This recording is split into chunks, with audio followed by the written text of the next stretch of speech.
Hello and a very good evening to you all racing fans out there, or good afternoon if you're located in the United States. This is the live FSR TV presentation of Formula Sim Racing's World Series Pro Round 5 for the Spanish Grand Prix in Barcelona at Circuit de Catalunya. And we're just a couple of minutes into the qualifying 2 session, which will decide the top 10 of the grid, and the drivers will be carrying their race fuel. And we'll be starting with the fuel they finished the session with, and also their tyres as well. And joining me in the commentary booth a little bit later on will be Brian Labaday as always, and with me right now is once again Timon Bollier.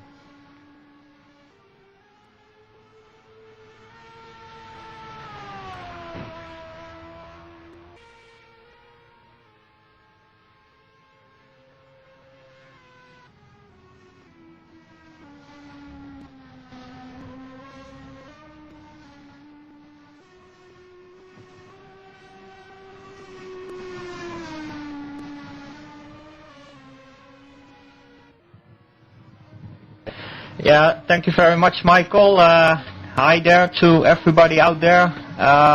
Hopefully this is going to be a great pro race again. So I'm really looking forward to tonight. Right now they are in qualify 2, and the pace seems to be in the 117s. So I wonder if some of these guys are on a 3-stopper actually.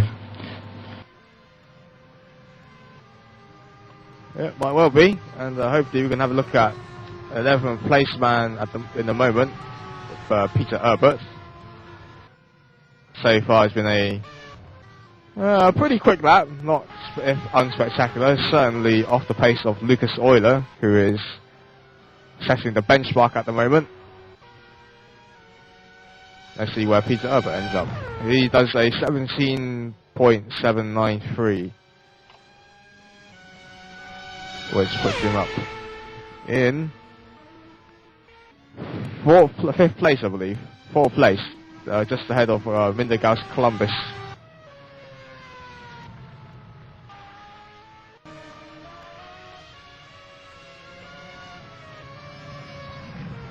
And apologies for the delay in the commentary up here in the booth, as we're suffering some problems with our pictures up here in the commentary box. Simon, it's certainly a bit delayed, and especially the timing as well. It seems to be quite off sync.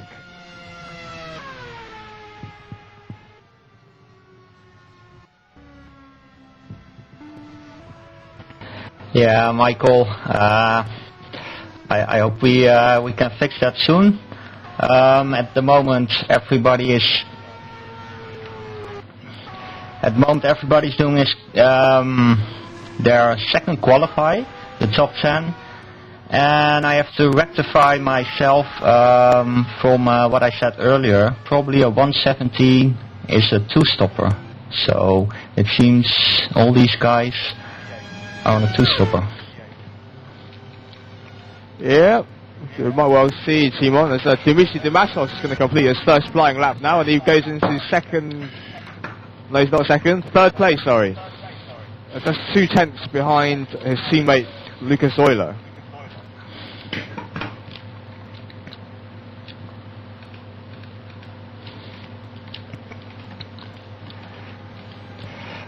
Michael, it seems Lucas Euler is doing a great job at the moment. He put in 117.2, and Job van der Geers is just behind him, only 25 thousandths behind him, so it's very close at the moment.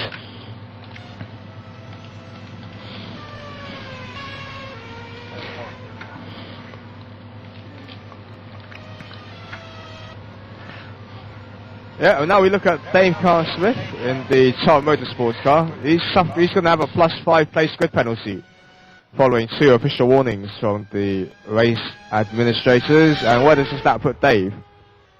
He goes fastest. Dave Carl Smith has gone fastest with that lap, a 117.0. So, well, I strongly think he's gone light there, Simon, and perhaps for a bit of a glory run and track position. He's been, as he mentioned to me, he's been ill all week and he hasn't had much practice at all. And he was expecting this race to be a rubbish one for him.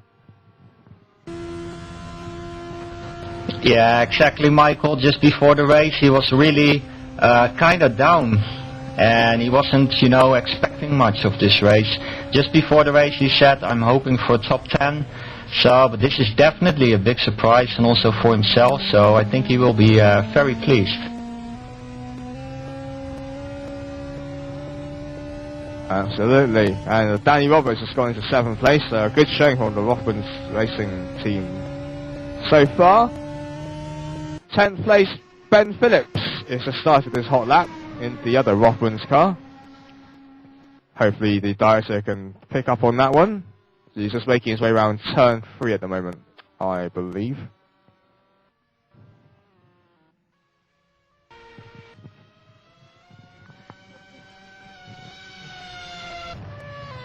Yeah, now as he goes through turn 5. And there's a bit of a kink into 6. And then 7 and 8. A bit of a tricky chicane there, Timon. You want to give us a bit of a background on this Circuit de Catalunya circuit, Timon? Yeah, Michael, he was just going through the chicane uphill, and they are driving with a full tank at the moment. So what you are really suffering there uphill is lots of understeer. You are just trying to get the car through those long corners. The corner he just went through, long corner. Third corner is a very long corner. Fourth corner of the track is also a very long corner. So you really are trying to battle the understeer all the time to keep the car on the track, and especially with fuel.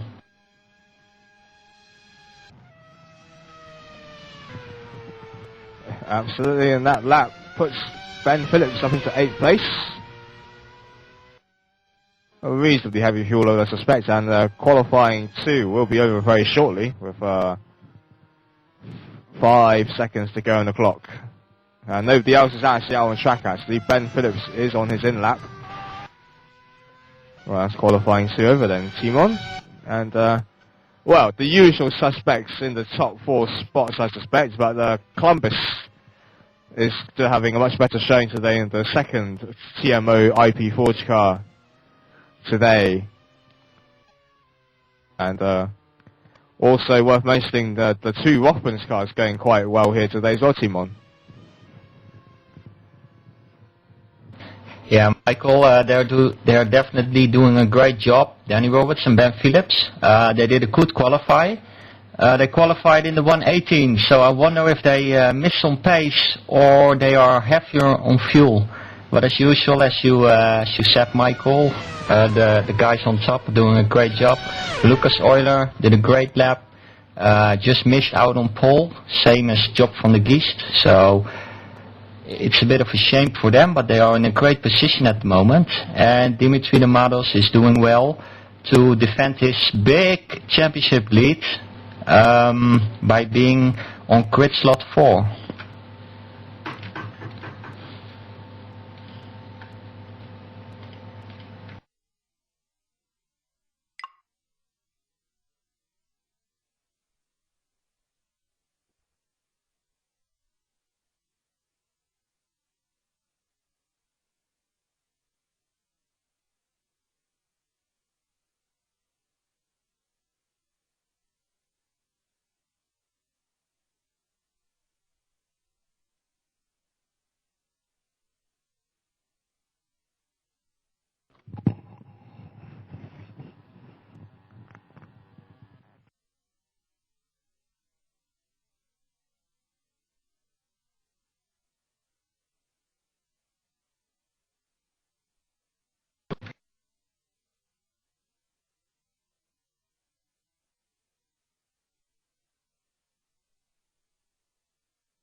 Okay, so sorry about the delay there. We're just sorting out some technical problems here in Spain, unsurprisingly. Anyway, now it's time to introduce my co-commentator.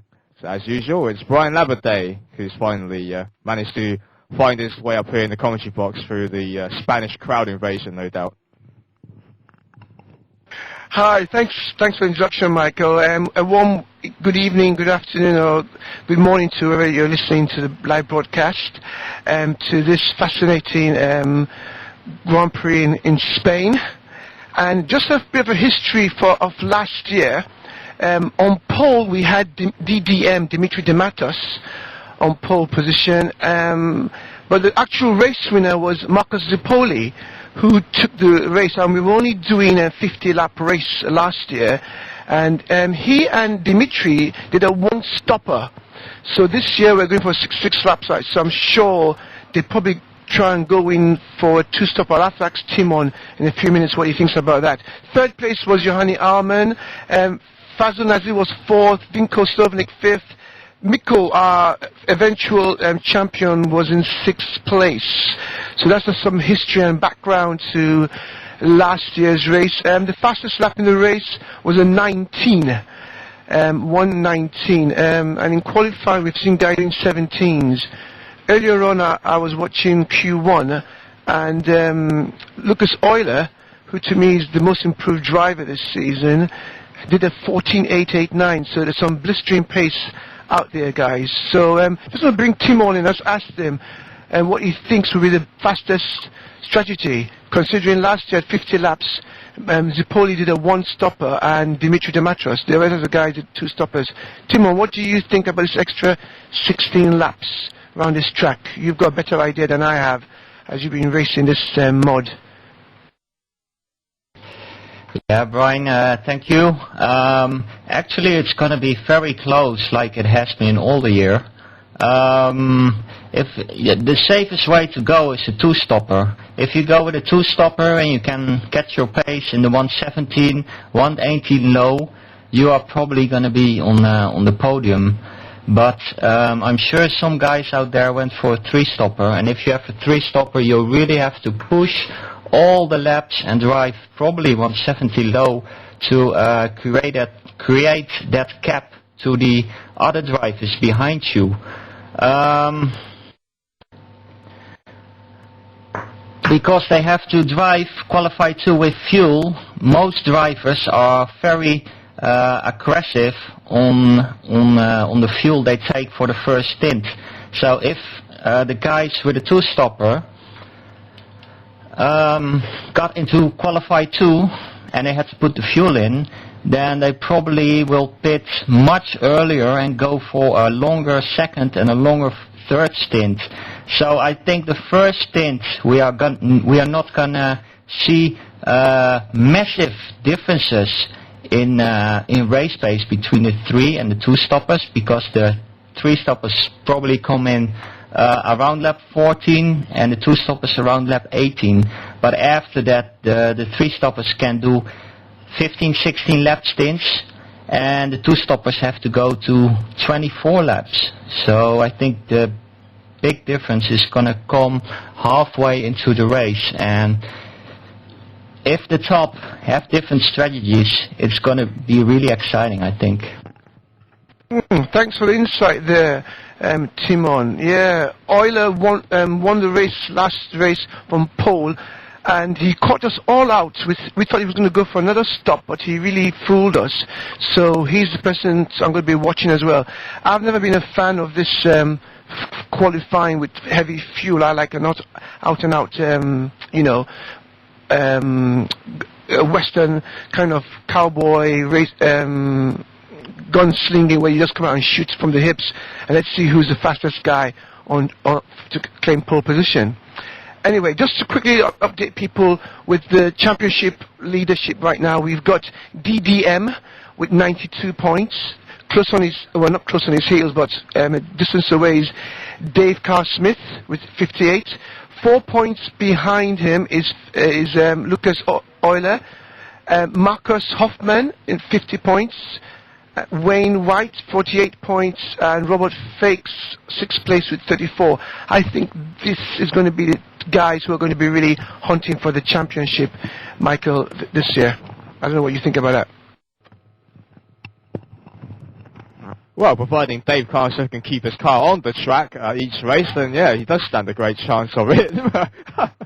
Well, no, seriously, it's the three. Yeah, he is definitely one of the contenders, and so far luck hasn't quite gone his way. Although some of it he did sort of bring on himself, I must admit. But with drivers like Dimassos, everything seems to be going his way so far. Luck certainly played a massive part in his race in Australia, as we saw, Brian. And since then, it looks like the gods are upon him. And maybe for the Ash Racing team as well, things are going good for him. As we were saying with Lucas Euler. And yep. I think Robert Fakes might be one to watch out for as well. When the Formula Racing organisers, it seems, begins to gel with each other quite well. It's still a very new team. We must not forget that. And I think we need to watch out for him. With his teammate Phil Roberts as well. Yeah, Michael, you mentioned Lucas Euler in Australia. As we know, he had an engine problem. He would have scored quite heavily in that race. And it's funny he didn't take part in the next race, but at China, he got on the podium with 3rd, got pole in the last race at Bahrain and won. And look, he's already in the top 3. If he had points in Australia, he could have been right behind DDM right now. So Lucas Euler is quite looking good for me at the moment. And it's good to see we're going to have a nice little championship battle between at least top 4 definitely, if Hoffman keeps his pace up. So that's what I'm thinking right now, Michael. Yep. And well, it's very unpredictable in FSR, so any one of those top 4 guys could have a DNF today. You just do not know that. And for one of the other guys that are behind Dimassos, and they get a big result, and then, well, it just opens the whole thing up wide again. So it's certainly an exciting season in prospect, Brian. There's still got many races to go with exciting circuits like Monaco around the streets, especially the famous tunnel and the Lowe's hairpin, and circuits like Spa and Monza, Silverstone, and so just a couple of those races I'm looking forward to very much. I always cringe, Michael, when anyone mentions Monaco. I always had a dismal race time there, loads of DNFs. Funny enough, Michael, just to bring it up, it's one track. I've only had one win on online race, and it was actually there. But I actually won by default. All the races crashed out, so I was the only guy to complete the 78 laps, so I actually won by default. Nothing to do with my race pace, so it's a bit of a little joke on my part there. But yeah, but I really don't like Monaco. And just to mention, I won't be here for the next race anyway, Michael. I'll be away on that night, unfortunately, for you guys. That's a great shame though, Brian, not to have you in the commentary box, but obviously real life needs to be fulfilled, obviously, as we have commitments in life, but I'm sure I will cope in the commentary box, and got Timon Henry, and we'll be breaking open our drinks, beverages in the commentary box to keep us through it, and we've been given a 3-minute warning, and once again, another thing that's been butting its head out in the sand this weekend in Spain, especially on the server, is the old age thing of lag. Now, it's debatable whether some drivers are using it as an excuse to be because they're slow, but I do. Even myself, I seem to be seeing some of it right now, Brian. So I don't know what your think of that is, what your thoughts are. Yeah, I've experienced something, I don't know is exactly what you've seen, Michael, but sometimes the car's on track, then suddenly it just freezes, then next second they're round a corner, and then they're on the grass, and I think they've gone off track. I've had some timing glitching as well, so just to warn the viewers ahead of time, if we make a bit of a mess up here and then. Just please bear with us. And before I go any further, so big shout out to my good buddy, Philip Estrada in 16th place. Nice to see him on the grid. Missed you last race, Philip. So hopefully you're going to have a good race this time. All the very best, mates.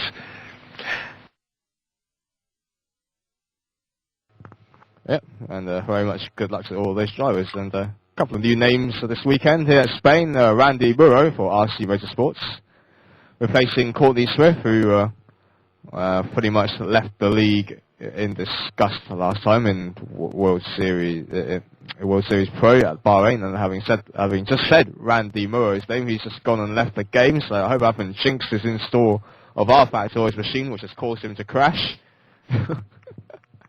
And, yeah, I hope not. That's the only significant new name we got here. Hey, Michael, maybe just let the viewers know about the penalties we've got for this race.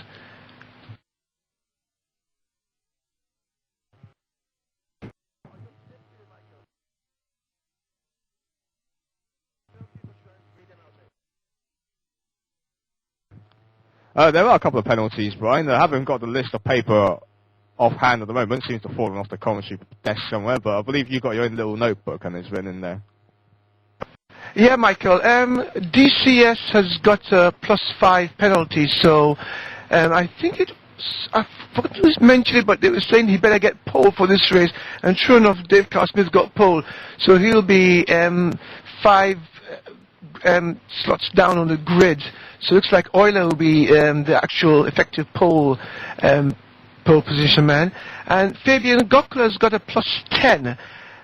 These pairs, I think it's because he broke the pit line, Michael, because he's got +5 ×2 warning. Back of the grid penalty is Alter 4th, and a pit lane start penalty is Rasmus Tally. If you remember earlier on, Michael, I was mentioning that Rasmus Tally didn't take part in either qualifying 1, so I think that's answers my question from China. He's had I think because he didn't quit the game, I think I remember he just stopped on the grid off the track during the race when he was actually having a good race there, and so he's going to start from the pit. And there's some of those people have got some warnings, official warnings, and things like that. And Fabian's been given a warning for the formation lap. And Rasmus Tally again has been given a warning for exiting the pits. So these guys are going to be in their best behavior, because the race director, I'm sure, will be monitoring them.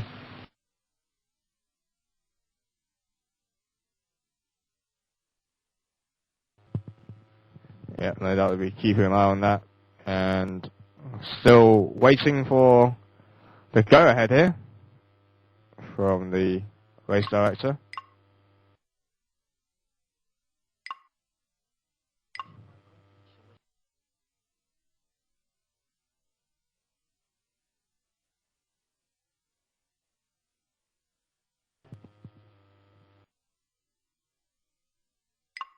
Yeah, just let folks know, if you haven't been watching this for a while, it's a 16 corner track, 16 turns, and you've got climbing up the hill in turn 3 at Renault, a Repsol corner, another 180-degree turn.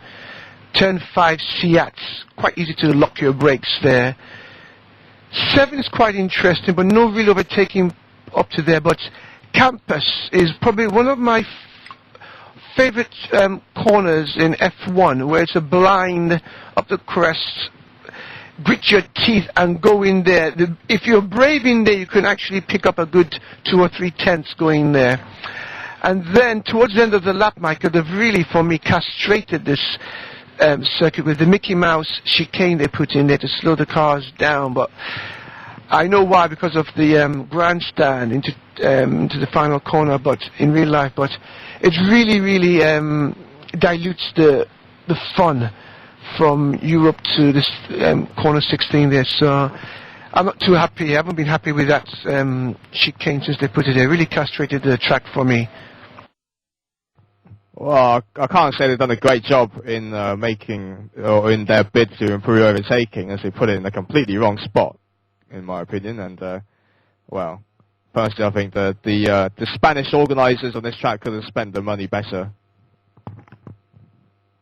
Yeah, I really enjoyed the old version of the track coming up after turn 12 and 13 and 14. It should really, apart from the turbulence in the air, get up close to the car and take that in about fifth gear usually and really put pedal to the metal, and you get a better draft, I thought. But according to what I heard, it was because of the grandstand in the last corner. The runoff area wasn't that much, and they were scared of people having a major accident there. So that's the reason, but kind of taking the excitement for me really in this track. Personally, I think that's a problem with motorsports, that they're too scared of. Well, obviously, I understand safety for fans and human beings. Safety for human beings is paramount, of course, but I do feel they really are butchering racetracks for the sake of it, or for the sake of that. But it's obviously taking away all the life that which were in these race circuits. I suppose that's why we've got all these new tracks by Tilk, where he's got loads and loads of massive front-off areas. So I suppose they're trying to factor in there. Anyway, Michael, the formation lap, dude, you want to take us through, buddy? No problem, Brian. So formation lap starts now. So on pole, by virtue of penalties, is Lucas Euler. Alongside him shall be Job van der Geest. Dimitri Dimatos third. Fourth is Mindergaus Columbus. And lining up fifth will be Peter Herbert. Sixth shall be Dave Carl Smith. Seventh is Ben Phillips. Eighth is Danny Roberts. Ninth is Robert Fakes. It's the second time in Q2 this year for the Pro team. 10th is Wayne White.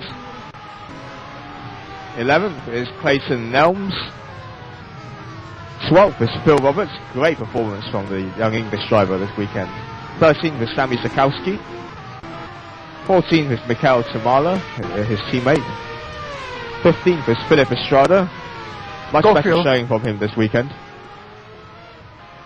And 16th is Bru Attila, one of the newcomers to World Series Pro, driving the Rice Racing TMO car. And 17th is Damien Dane Humane. 18th is Theo Gort, first time we've seen him since Australia, I believe. 19th Correct. Is Mark Albers. 20th is Nick Rowland. It's not a great time for Nick this weekend, unfortunately. 21st is Danny Lubbers. 22nd is Pablo Tosano. 23rd is Alain Fort. And 24th, and starting from the pit lane, is Rasmus Talley. And that is the 24 starters of this race, I believe.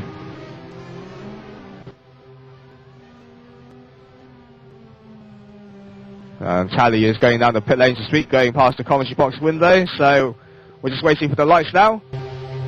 Who shall be tasting the victory champagne here in Spain, and who's going to be eating the paella?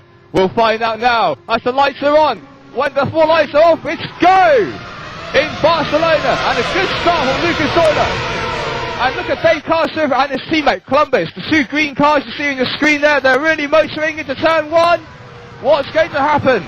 Van der Geest second, and Carson and Columbus. Carson is collided with his teammate Columbus. Carson is off, and we've got a big crash in the back, a big crash. Phil Roberts is involved. Equalisation.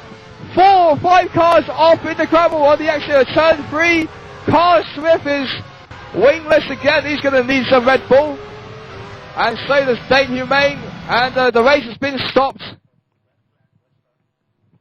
The race has been red flagged. And, well, lag. Well, people are complaining about lag, Brian, and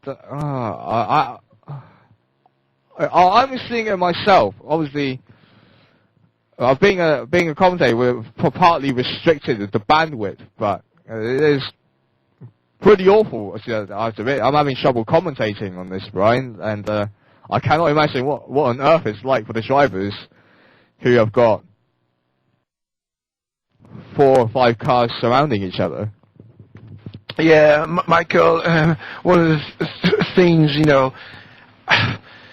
you turn your wheel there and there's no one there for a second, and then it freezes for a second, and by the time it responds, there's a car in front of you, so it's really, people are blaming each other, but really it's the lag. So, I remember, Michael, one of the races we had recently, I think I've got a quad core on the processors. I think they really need to open up 1 or 2 more. I don't know, but these guys know more than me, so I don't want to really interfere with what they're saying. But I remember we had a problem a couple of races ago, and the race director did something, and it was quite smooth after that. But sorry, folks, for watching. One of the problems with online racing and lag with everybody around the world and internet connections and things like that, and routers and what have you, ping times and all that. So please bear with us. I'm sure fans of the race will be aware of things like this. So please bear with us, folks, for a while. The director gets on to do something about this. So stay tuned.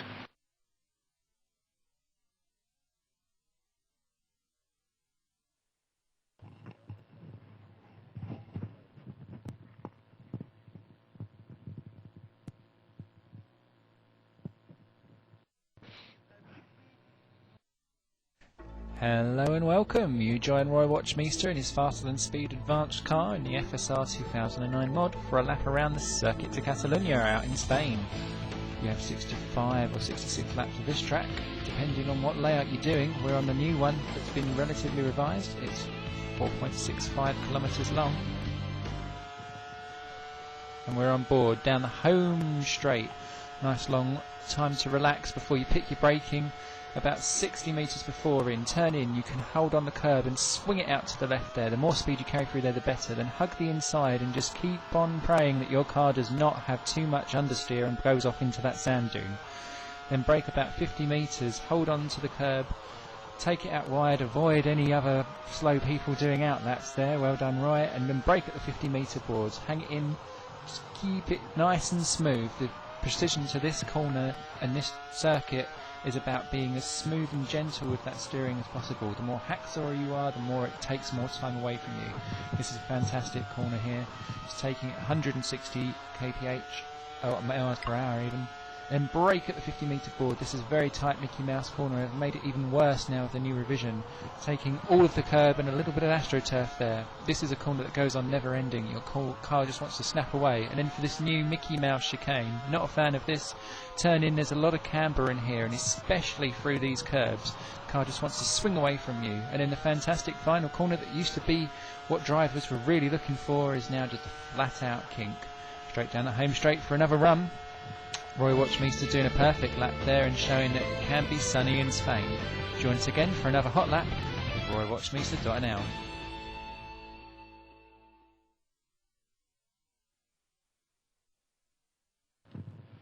Okay, you just saw a lap of the Barcelona circuit there with faster than speed World Series advanced driver Roy Watchmeister. And right on cue into the race restart here, and hopefully it's second time lucky. But well, I'm not holding my breath on this, Brian. But well, you never know what's going to happen. And so far, so good. The car's on the grid. Yeah, let's hope this one works out better this time, Michael. I really hope so. So, well, Michael. Are they going to go for another formation lap? Or I can't remember. I think they will go formation lap. So it's up to you if you want to chat about the formation lap again, or it's up to you, dude.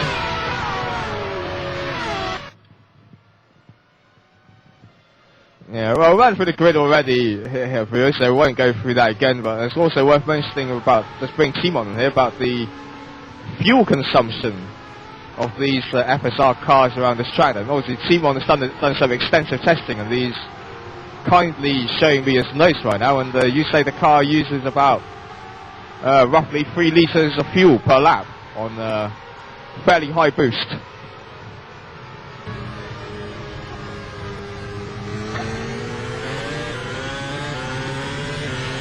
Yeah, Michael, it's about 3 liters per lap on boost 3. Most of the guys run boost 3, I think. If you run boost 1 too long, you have the danger of blowing the engine on the end of the race, because you abuse the revs too much, you abuse the engine too much, and wear it too much eventually.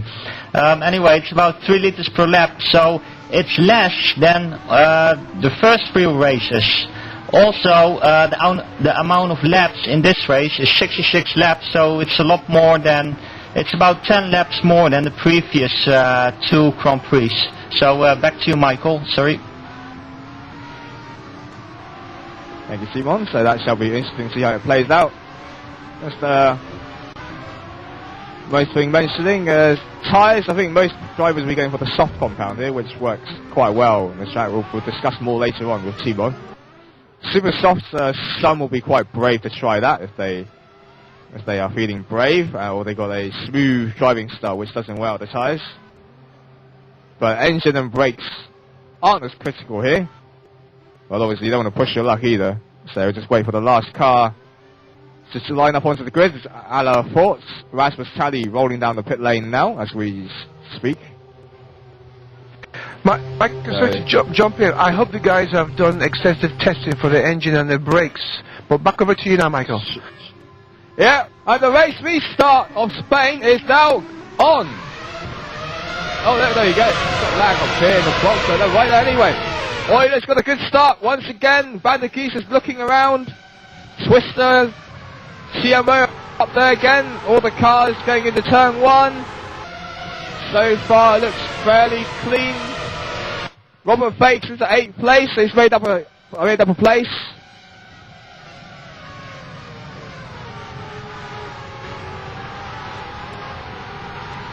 And Buacello's been hit, I'm being told. But as they cross section 1, as Van der Kies leads now from Euler. So Van der Kies has passed Euler somewhere. After the way things are going right now, fairly sure it's lag related.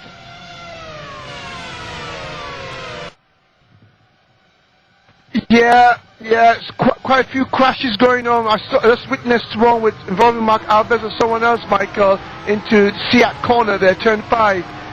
Wow. Yeah, and Danny Roberts is driving around with no front wing, unfortunately. And Philip Estrada spun into turn 14 there. Oh no! Now he's dropped down to 22nd on the. Oh my gosh! Wow. You got a replay of the start now, or in a moment. But never mind that. There's a battle for the lead. Oh, we cut to a replay, but there was a battle. Euler's repassed Van der Kies to the turn 1. We're probably going to bring you a replay of that in a lap or so. But the lead has changed again. Carson has found his way up to 3rd place. I don't think he was expecting that after a week of lack of testing. 5th place is Columbus. 6th is Ben Phillips. 7th is Teresa Herbert. 8th is Robert Fakes. 9th is Clayton Nelms. And rounding out the top 10 is Phil Roberts.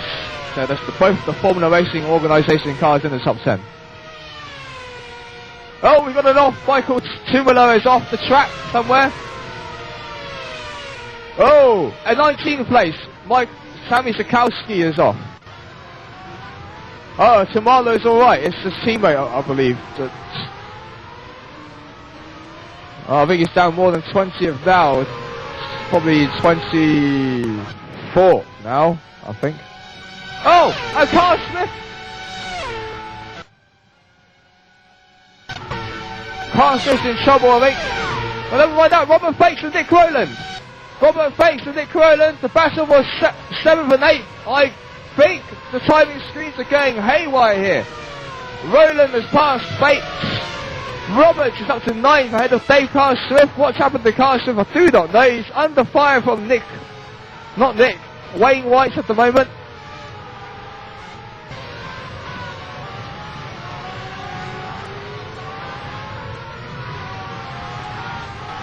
Ben.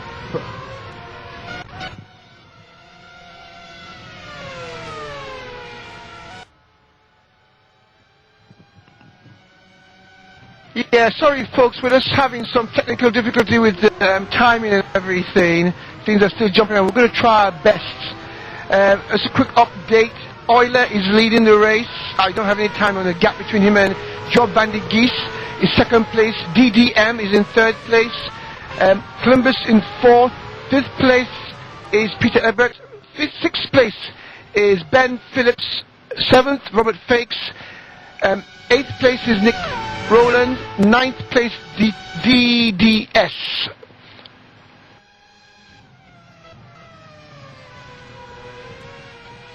Nick Rowland, Dave Carster's got to run, and Nick Rowland, 8th place, Nathan 9th, Dave Carster for Nick Rowland, wheel banging into turn 1 almost, and Carl Smith is through up into 8th.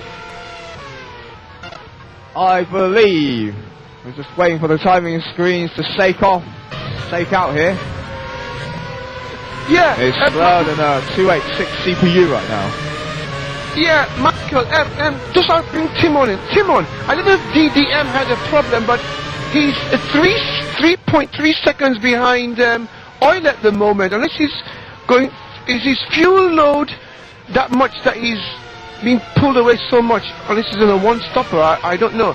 Tim, what do you think right now? I don't know, I didn't see him having a sliding off the track or anything, but Euler and Van der Gies have really pulled out a commanding lead so far in the first 3 laps here. Yeah, Brian, I think Dimitri Damados is trying to play it safe. He's a long way ahead in the championship, so all he really needs is a good finish. So, but okay, it's still early in the season. I don't know if he's wanting to win at all costs or just try to get a safe result. But maybe Lucas Euler and Job van der Gies are on the 3-stopper and Dimitri Damados is on the 2-stopper. So it's still a little bit too early to tell what they are on. But Dimitri Damados qualified 4th in Qualify 1. Also, I have some inside info from Job van der Gies, who just whispered to us, the broadcast team, just before the race that he had the worst preparation for an FSR race ever this year. So he must be really thrilled to still be second at the moment. So I think he's doing a great job along with Lucas Euler. Oh, thank you very much, Timon. There's a battle going on for 7th place, P7. Fakes right behind Ben Phillips as they're coming to turn 10. He's right behind him, come up to the 2011, going uphill again. And now coming to the part where they've really messed this track up for me. Into Europe car, turn 13. Oh, Phillips got off the track! Oh no! And yeah, he's cut back on the track. Carl is taking him! Carl Smith is taking him and he's dropped down. Wow, that's cost him, man. And look now, Michael. Dimitri Damados, DDM is now 5 seconds behind Euler. So Euler might be going for a 3-stopper, Timon. Wow, this is interesting. This is interesting. Yeah, Brian, I can definitely confirm that by looking at the times. Dimitri Damados is doing 119 low, and that's a typical 2-stopper pace where you are heavy in the beginning of your stint, and you cannot do those fast times yet. But Lucas Euler and Job van der Gies, they are flying at the moment, so very interesting. Wow, to say the least. And DCS Michael is now coming up on the back of Robert Bates, who is not a slouch himself, but DDM really we missed the replay of what happened to him there, but he's really now pushing onwards now as he comes to turn 13 Eurocar. As he plunged down here into the Mickey Mouse, you just have to be accurate here and not really too much with the steering wheel. Coming out into New Holland. 4th gear, 5th gear, going down the longest part of the track right now. 6th gear, 7th gear, 188 miles, 190, plunging down again the hill, and very on the brake in there. Oh, 60 meters away, Dave Carl Smith pushed in there 90 pounds of brake pressure into turn 3. Renault, 180 degrees, turning. 6th gear is Dave Carr Smith, and now coming up to Repsol, turn 4. He closes it on Robert Fakes, going out wide in the apex here, and they come to a tricky turn 5 Seat corner. It's very easy to lock your brakes on here, Michael. Back over to you. Certainly is. And clearly Carr Smith has done something, and the car is working quite well today. We're on board with him at the moment. The distinctive green and black Top Motorsports car. And he's having a look now at Robert Fakes' rear end as he goes into turn 10. A very tricky left-hander there. As Brian has mentioned, sector 3, you just have to be accurate to perfection to get the speed. You cannot hurry this section of the track, so to speak, otherwise you will push too hard and lose time. Now into this rather awful chicane they put in the track. Now we really build up the speed. 5th gear. 6th. 7th.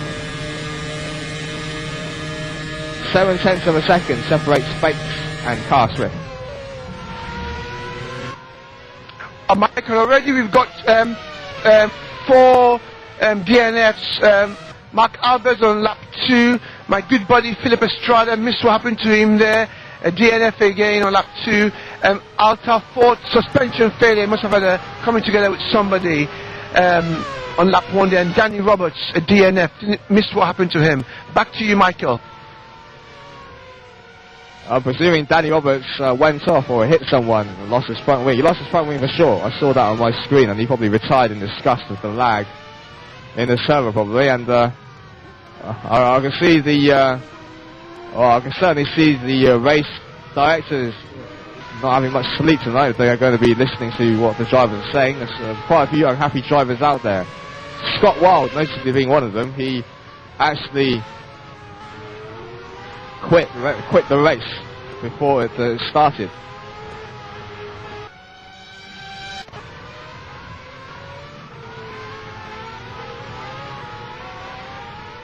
So now we look at the battle for 9th place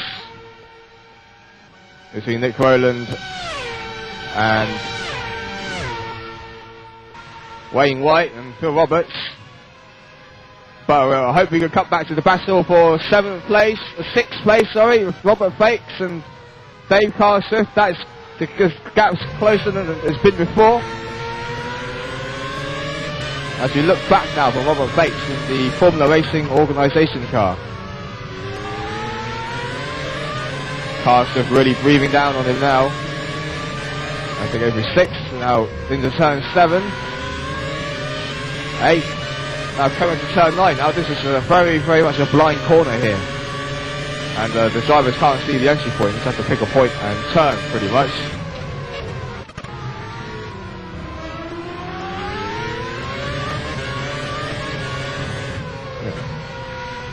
So it certainly seems like an interesting battle for a couple of laps now, Timon, as Dave, well, very much is the quicker car going on qualifying pace, but he hasn't found a way past Robert Fakes yet.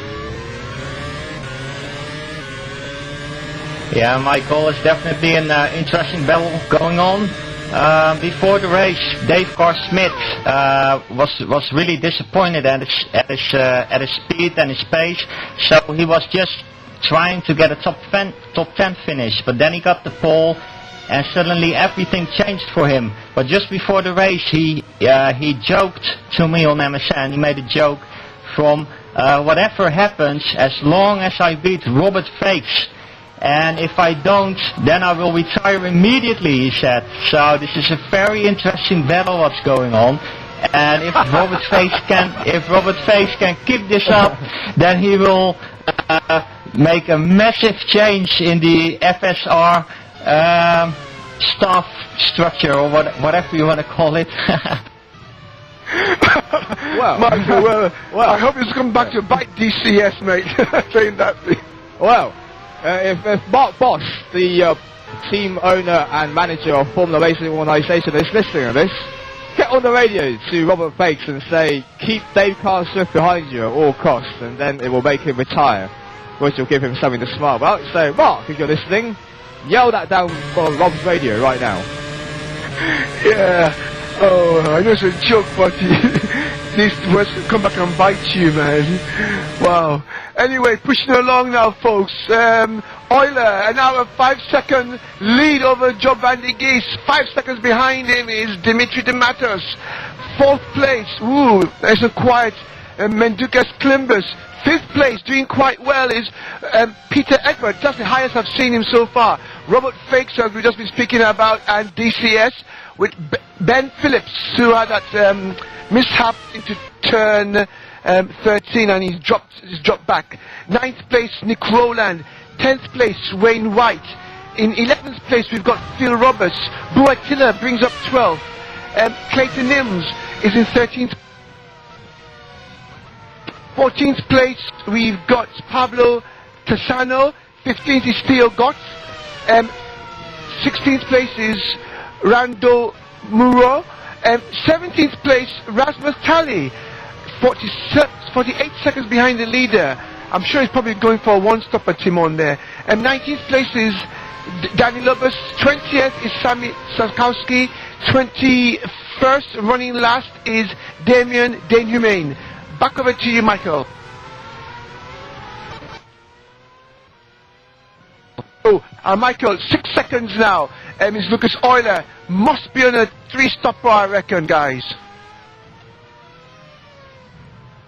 Signs certainly pointing towards it, Brian. We're on lap 12 of the 66-lap race, so we're in the 3-stop window now, and it's only a matter of time before he comes in to the pits very soon. We need to keep an eye on that. So we now cut back to the battle between Dave Carr-Smith and Robert Fakes, sorry. It's a timing glitch once again. Yeah, something's wrong, Mike. I've got Columbus has dropped down to 11th place, so folks, please bear with us while maybe it's supposed to be a lag causing this at the moment. Oh, he's back into 4th place now. Crazy goings on, Michael.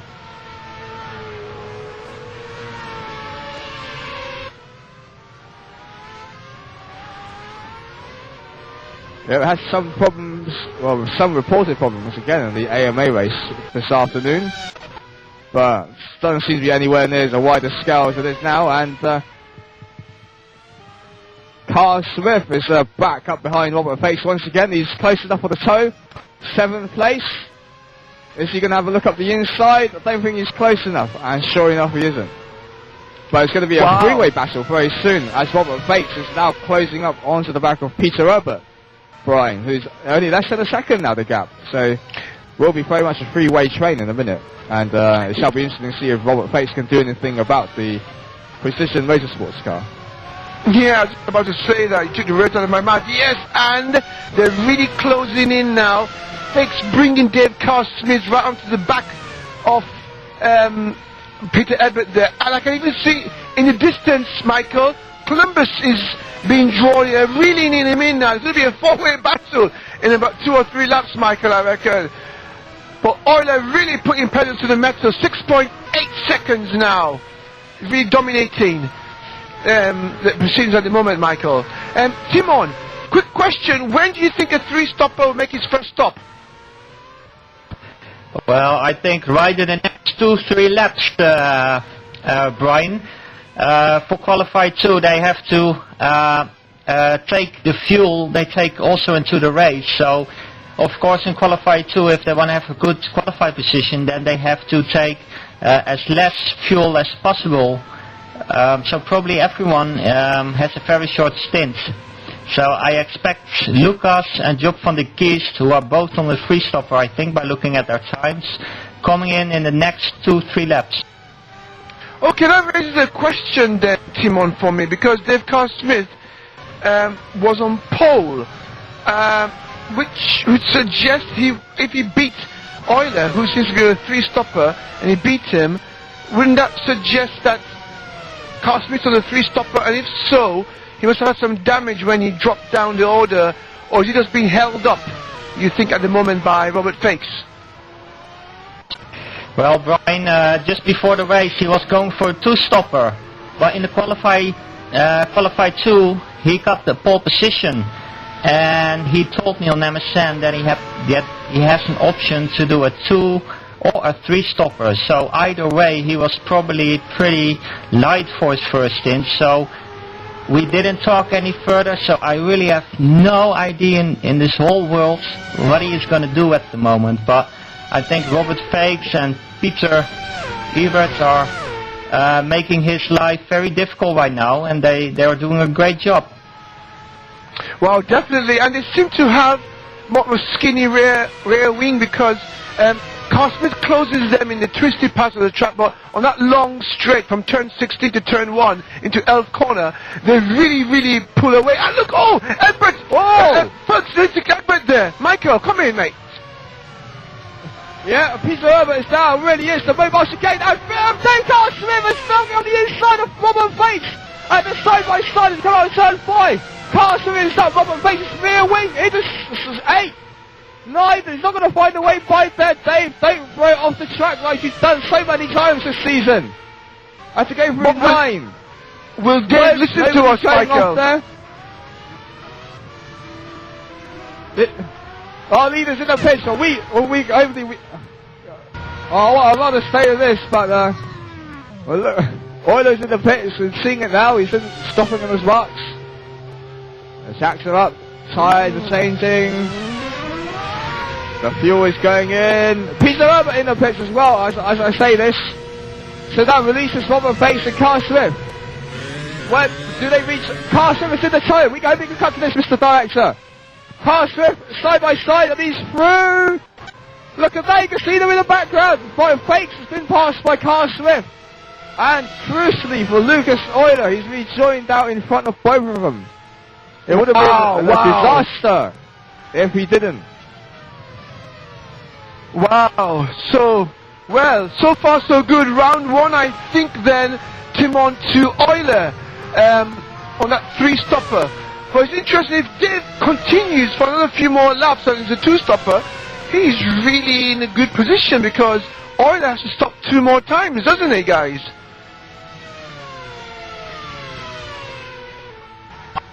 Yeah, but I think it's an equal game at the moment, because if Dave Carl Smith is on a 2-stopper, he still has to stop 2 times also. But Lucas Euler is on a 3-stopper, and he got the faster car at the moment.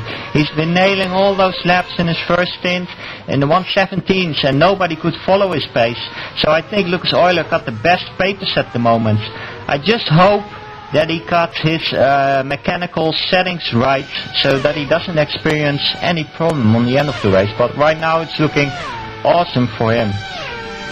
Yeah, and Van der Gies must be coming to the end of his stint. He's now doing 17.9s, Timon, so he's into the 17s himself right now. Yeah, I think Job van der Gies is coming in very soon. I'm pretty surprised by the pace he is doing and the amount of laps he has done so far. They have done 16 laps plus 1 formation lap, so that's 17 laps. So that's quite a bit of fuel. So I think he done a great job in the qualifier to put it in P2 or P3, I believe. I'm sorry, I don't remember exactly, but he's really doing a great job. Wow, and DDM, Dimitri Dematos, 6 seconds behind Job van der Gies, so he's playing it really cool. Like you said, last year, like I said, in the 50-lap race, he actually went for a 1-stopper, him and Marco Zippoli. So he's going to be playing it cool, and like you said, a bit early in the season now to start covering. Go on, Michael, go on. Our leader is in the pits. Our race leader is in the pits. Job van der Gies, and we've got the stopwatch going. Danny Lubbers has left the building. And away he goes. 7.49 seconds for Job van der Gies. A quick stop there. Where does it put him? 4th place, Michael. Euler, Euler 5.8 seconds behind Dimitri Dematos. So let's see what kind of lap times Dematos can start pulling out with Euler on fresh rubber, but a heavier fuel loads. How he can, if he starts to claw in, then wow, this is probably going to be Euler's in the bag. But let's see what transpires, Michael. Yeah, and while we're talking about that, Dave Carl Smith came into the pits as well. So did Columbus. And Columbus crucially rejoined out in front of Peter Herbert, who was pretty slow in the first stint, we have to say. And Carl Swift is a couple of seconds behind Herbert, so he's got some work to do here. And Ben Phillips is set to pit, is in 5th. Robert Bates is in 3rd and set to pit. Phil Roberts is in a bit of a scrap at the moment in 11th place. He's stuck behind lap traffic at the moment, Randy Maru, who isn't getting out of the way. This is the traffic. No, he isn't. I do apologise. He is a car for position. I must apologise to Randy Maru there.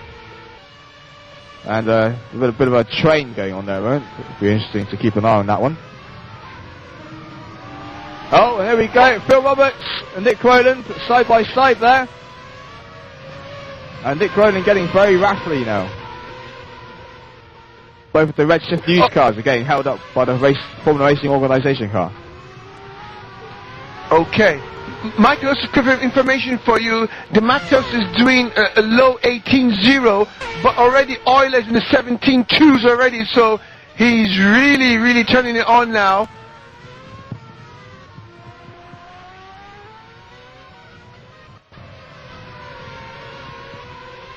Yeah, well, it has been mentioned that this mod, even if your car is heavy on fuel and you've got new tyres, it's still faster than the car with old tyres and a light tank.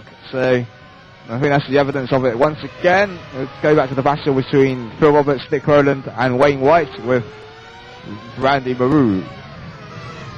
Maru, sorry, leading the pack. Yes, sir. Rasmus Sally has made his way up to 9th place, he's set to stop though. Oh, look at Wayne White coming to campus, the blind corner in 4th gear, taking it flat out there, coming up, clawing his way up to Nick Rowland on the brakes into turn 10, up to 11. Oh, climb up the hill again into Sandidale, coming to Europe car, and now the bit where really there's not much you can do here but apart from get your car accurately. And let's see who pulls away from each other. Will he be coming to turn 16, New Holland, as they blast down 6th gear now, 7th gear, coming down, and oh, Nick Rowland going way over to the right there, trying to break the toe from Wayne White as they're coming to turn 1, Elf, turn 2, turn 3, Renault, 180 degrees, the right front tire really suffers here, Michael. Into Repsol, turn 4, another 180 degree turn in. Oh, leaving the apex, coming in tight, and a Fiat, turn 5, where it's very easy to snatch the brake there. Onto the gas, turn. Okay, we've got Robert Bates. to 3. Robert Bates is in the pits, trundling down the pit lane now at 61 miles per hour. When he pulls into his box, and he's missed his pit box! Oh, Robert, what did you do? You missed your pit box! And I'm going to start the stopwatch. That's going to hurt him. The nerves are getting the better of him, it seems. Concentrate, Rob, concentrate. And we ain't got a time on that, as he missed his box, unfortunately. But well, that's put him firmly behind Dave Carr-Swift now, that's for sure. Definitely, and the gap, Michael and Timon, 4.6 now. Euler closing in on DDM. And now you're looking at the battle for 11th place. Phil Roberts and Nick Rowland side by side in turn 1. Phil Roberts beats him off though. Nick Rowland, and look at this, Wayne White and Nick Rowland almost touching each other, going through turn 3 there. That is suicidal.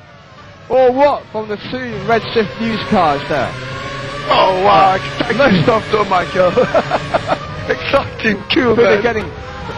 They're starting getting a bit frustrated with each other now, Brian, on the looks of it. And well, Timon knows these two relatively well. Or how do you find their personalities?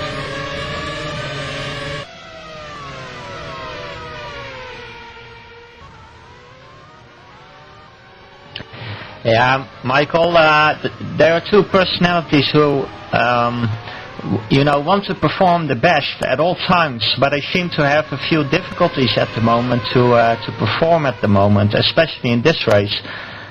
Wayne in Bahrain did a really great job. He was driving around P3, P5 always in Bahrain, and he had it all sorted out. But on this track, he seemed to struggle a bit again. Same with Nick Rowland. So I don't know. It must be a little bit disappointing for them. Back to you, Michael.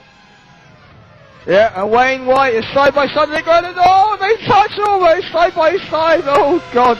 And Nick Rowland's got a bit of a switch on there. It's coming out of turn 2, hard on the power. The car's sliding around, and they're still in the same places. It's a fierce competition going on there between the two teammates. I think Michael Euler had made a mistake last lap because he lost 4/10 to DDM there. He was doing 17 and he went back into the 18 suddenly. So he had must have had something happened to him on that lap. Anyway, back to you. Seems like it, but top 3 is still status quo at the moment. Dimasos out there leading. Now Carl Swift will be on the tail of Peter Herbert fairly soon, I expect. You can see him in the same shot, actually. Yeah, and DDM now, guys, is now into the 17. So this is his fastest lap there, 17.859. So he's now, the fuel load's coming down, but he's closing on the back. Oh no, Euler's closing on the back, Macca. Sorry, I beg your pardon, guys. Yeah, Brian, I'm very impressed by Dimitri the Models. He's definitely on his way for a great two-stopper at the moment. He's even going many more laps than. Oh, he's coming into the pit now. Back to you, Michael. Sorry. And Dimasos in the pits. The fuel's going in, and he's away. 6.9 seconds stop there. So that's quite a quick stop for Dimasos there. Does Van der Geest take him? Yes, he does. And he should rejoin out in front of Columbus very comfortably. And sure enough, he does. Oh, Carl Swift has made a mistake somewhere. He's down to 7th place behind Robert Bates again. Wow, tally in the pits, guys. Tally in the pits. Rasmus Tully is in the pits. I don't know if we can get you a replay of Dave Carl Swift or not. He's down to 7th now. So, once again, strange to see him going, consistency not being his strong point still. Timon after a year in FSR last year, and again.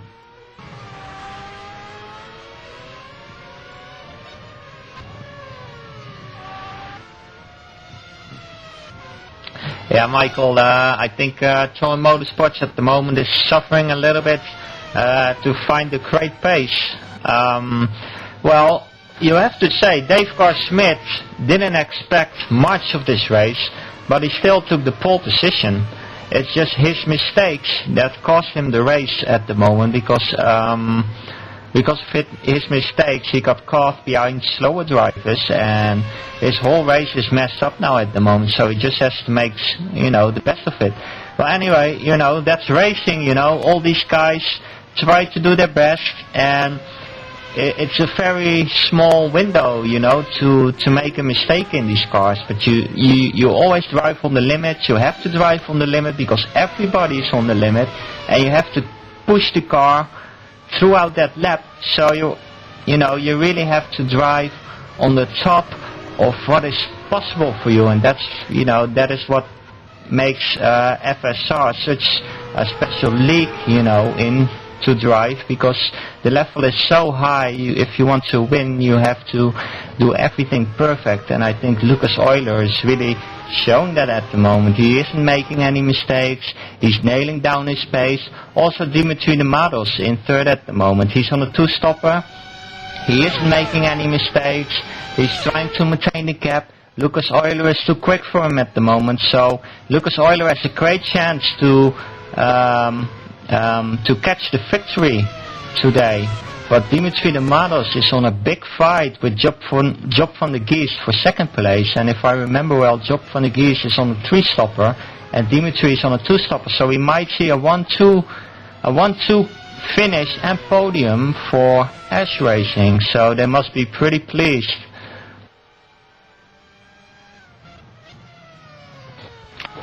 Yeah, guys, I think at the moment Euler, Van de Geest and DDM are looking to be my top 3 for the podium unless something drastically goes wrong with the cars. I'm sticking my neck out here, but it looks as if they're really putting the medal, the class from the rest of the field. DCS, just these mistakes, like Michael was saying earlier, from last season and this season carrying forward. I think it's concentration or focus or whatever it is, but anyway, Michael, back to you, mate.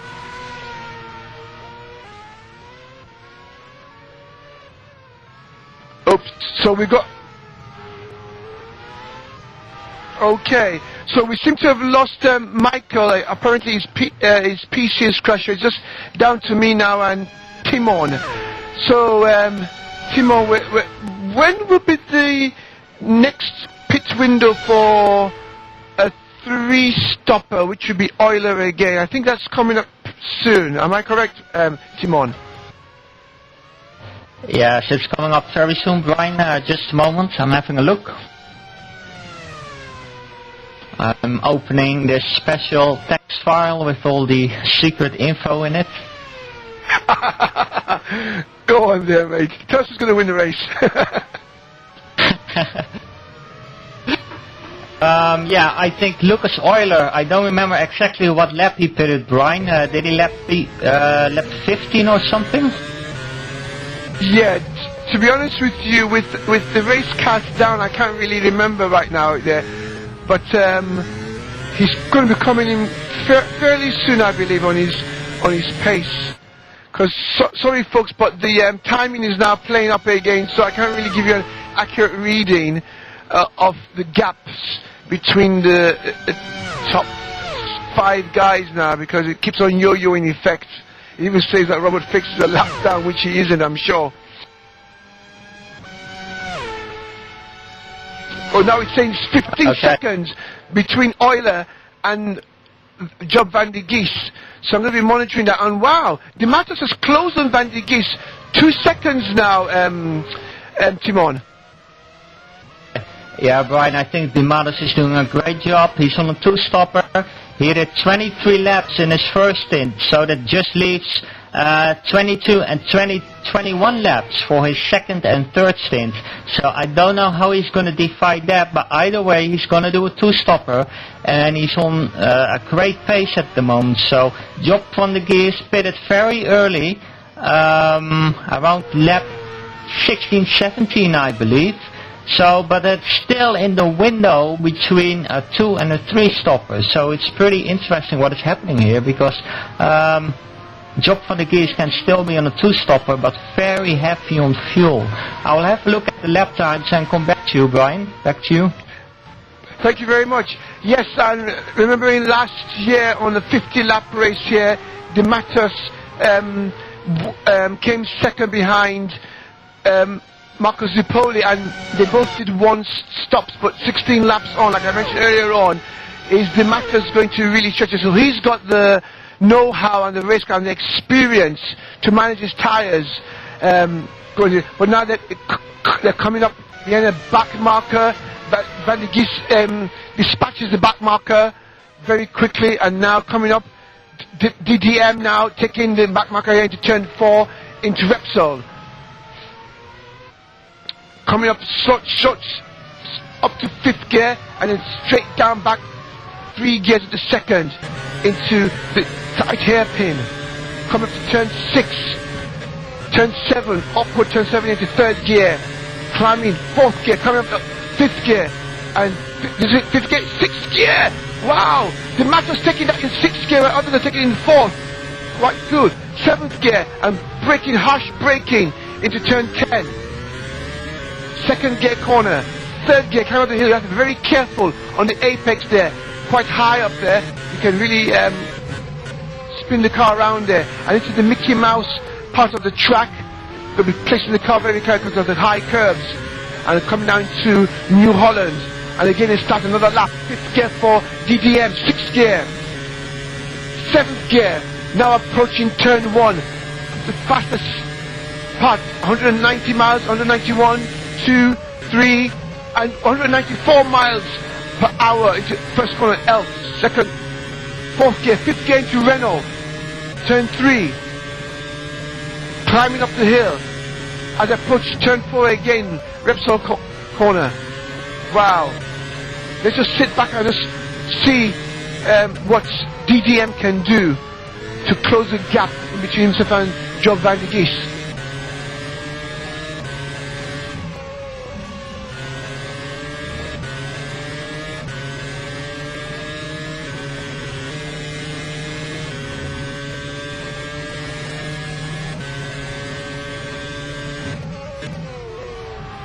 Okay.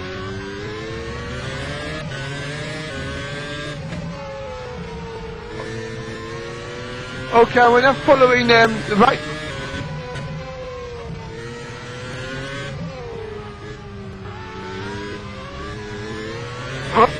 Okay, let's carry that Nick Rowland spun.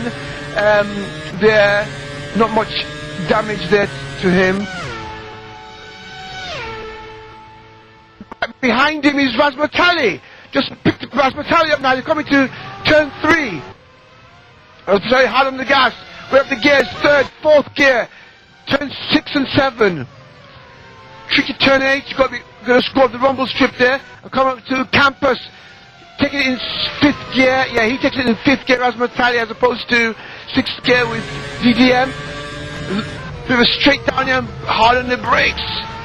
Takes it in 1st gear. He's now stuck in his spray, Nick Rowland. Razmatali in 12th place. Coming up to Europcar, turn 13. And now what I call the castrated part of this. Oh, and Razmatali have a slight spin there. And that makes Nick Rowland pull out. He can, oh, and look, Euler just goes past the race leader. Actually, that's now lapped. Razmatali, wow. Razmatali doing 186 miles an hour, 96 miles an hour, as he comes and gives a look to Lucas Euler. And I don't know, but the screen's gone all funny again. I've got Van der Geest and other guys 1 lap down to Euler, but that can't be right. The matter now.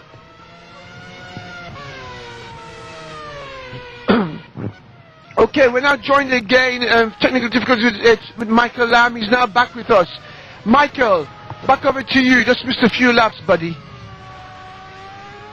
Yeah, unfortunately my PC decided to give me the blue screen of death, so that goes to show how reliable Microsoft products are. Anyway, a race is going on here still, and Peter Herbert's in the pits again. They just exited the pits. Peter Herbert's been in for his 2nd stop already. So clearly Herbert is on a 2-stop strategy then, so that might explain his relative pace today in Simon. Clearly Herbert also seems to be a rather light 2nd stint as well. Yeah, Michael is definitely on a 3-stopper, and I've been winding down the last few laps, checking out when people pitted, and right now I have worked out that Lucas Euler is on a 3-stopper in position 1. Job van der Geest in position 2nd is also on a 3-stopper. Dimitri de Mados in 3rd is on a 2-stopper. Oh, sorry, back to you. P6, P7, Robert Bates has stopped. Robert Bates has stopped. You must have some technical problems. Robert Bates, he's got going again, but Robert Bates is in trouble. He seems to got going. I don't know what happened. Maybe his arm battery install minimised himself or something. I do not know.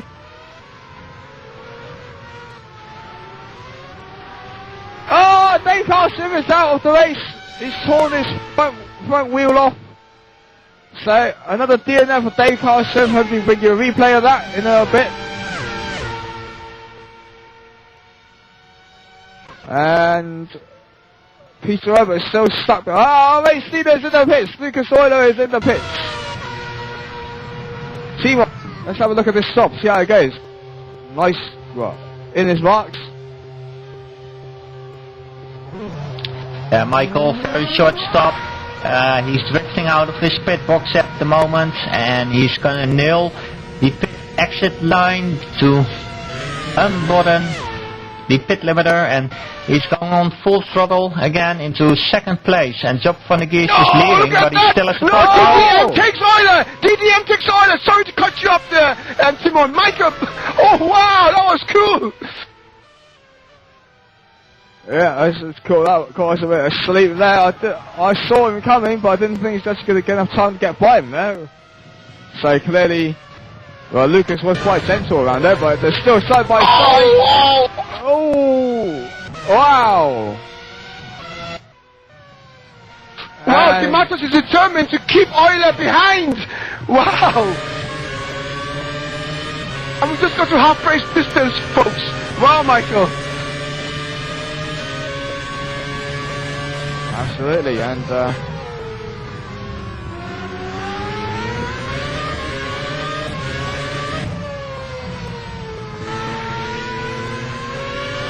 Michael Euler challenging into the Mickey Mouse part of the track now, and we know he's got very good speed. Let's see if Lucas Euler can blast past Dimitri Dimatos, but he's heavy on fuel, but fresher rubber as they come past New Holland. Over the start-finish straight, and Euler's really on top of him, Michael. He has got phenomenal speed, 200 miles an hour. And he pulls out, and surely he's going to have him. No! Yeah. No, he doesn't. Great driving from both of them there. So not to take each other out, but it certainly says no team orders in the Ash Racing team. Wow. But Euler, as you say, Brian, he's on the fresh tyres. He needs to get by Dimatos to stand the chance of winning, or not to compromise the strategy. Yeah, they always touch again. It'd be brilliant shots again from Spain there. Hopefully we can go on board with Lucas Euler's car, as they would be giving some breathtaking images here. And sure enough we do to go for turn 9 there. And with this going on, then never mind the replay of Dave Carr's Swiss crash. We'll just bring you a replay there. Oh, he's at turn 10. And Dimatos has gone to run wide at turn 10. He's outbraked himself. Old tyres. More likely the reason under heavy pressure, and Lucas Euler is released again into second. So wow, Michael.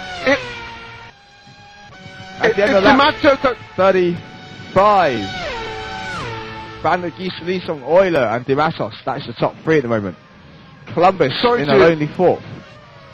Fifth is Ben Phillips. Robert Fakes is back up to 6 after his technical problem, I presume. Peter Herbert 7th, Wayne White 8th, Rasmus Tally is 9th, and rounding out the top 10 is Phil Roberts.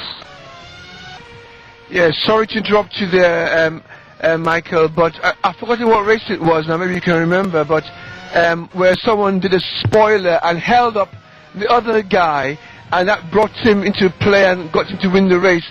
I think DDM was trying to do that to Euler, but with his snatching of the brake and late braking in there and allowed Euler.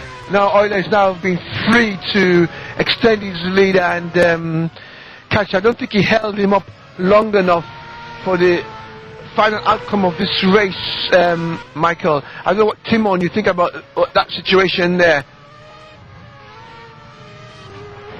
Yeah, Brian, I think Euler really got his act together now. Dimitri Dimatos is well, I have to go back even further. To cut it very short, when Dimitri Dimatos pitted in lap 23, he seemed to be on a two-stopper, but when he got out, the first lap he did was a 17.6. Then he did the 18.0, 18.3, 18.1, 18.4, but when he started the race, he was doing low 19s. So that's about the pace, low 19s into the 18s. you need for a two-stopper, but did he switch to a three-stopper? Wow, that would be quite unusual. Usually you would switch from a longer stint to a shorter one. Surely, I not remember people changing to from a 2 to a 3 usually. Usually it's from a 3 to a 2. But quite interesting. But Oilers now closing the gap, 1.2 seconds to up to Job Van der Gis, who I'm sure is going to be pitting soon, Timon.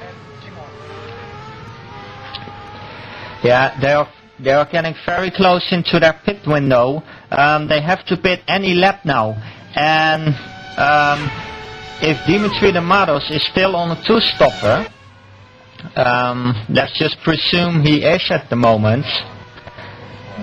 Then he has also have to make still one pit stop, so he has to stay really close to the two leaders. Back to you, Brian and Michael. Sorry. Yeah, the closest battle, as Michael just informed me, is between P12 and 13. Buatilla coming down is getting a toe, but not close enough into turn 1, Elf corner. Turn 2, coming up down to Renault. Running wide, slightly wide, and now hard on the gas, 5th and 6th gears as they approach Repsol corner, turn 4. Can Attila close in on Randall? Turn 5, easy to snatch the brake there. Oh, and he's really closing on him, but runs slightly wide and slides the car. Going downhill now. Turn 6, 7, 8, and now we're coming to one of the best parts of the track. And let's see, he takes it in 5th gear, 155 on the apex, coming out there, and he's closing down on... Oh, and then he closes there, they both slide, Michael. Over to you. Yep, and Buatilla certainly benefiting from the TMO Vice Racing partnership here. Cooper has a really stable setup on his car, although it didn't help Dave Carr-Swift, but never mind that.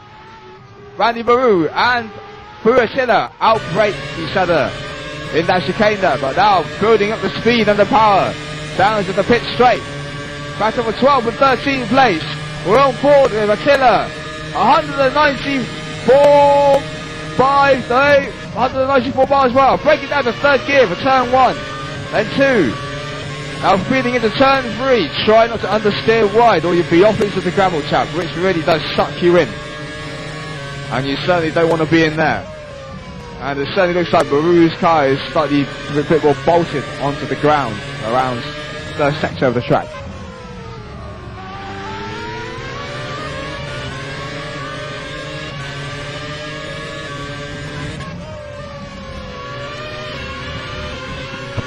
Okay, Michael, I've just received some inside info from Dave Carr-Smith, who is a championship contender, so it's really worthy to see what happened to him. He said he cut out of the final chicane and his rear wheel cut onto the grass, and when the curb ended out and he got a massive slide, he couldn't hold on to it, and he just span around and he just went straight into the pit entry wall, and he lost his wheel there, his front wing, everything. His race was over just there, so very disappointed for him. Also, I want to make a big compliment to, hold on, just getting my sequence document up, to Mikael Tumalai, who did not finish in lap 13, but we didn't mention it before. He said to the broadcast booth before the race that he was racing with a broken toe. What about that for being a die-hard, racing with a broken toe? How must that be? That is amazing. Wow. That is definitely amazing. Well, I hope you have that in a cast or something, and it gets better really soon, but wow, sorry to hear that, dude. Okay, Michael, while you guys are still battling, I'm just going to run down our DNF. So we've only got 15 people on the on track right now. Dave Carr-Smith having the accident, like Timon just explained to us. That's actually happened to me, Michael, not on this mod, but on this track. I've come round that corner quite fast. But funny enough, it was with the old shape of the circuit, and I crashed into the wall there on start-finish straight. Okay, so Dave Carr-Smith's retired on lap 31.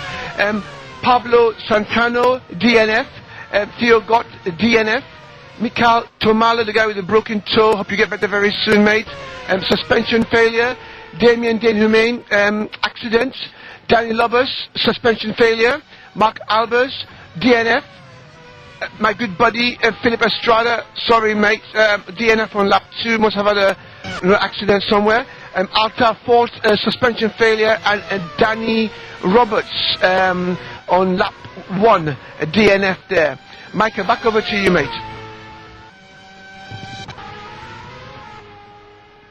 Thank you, Brian. And the gap between Van der Geest and Euler is shrinking.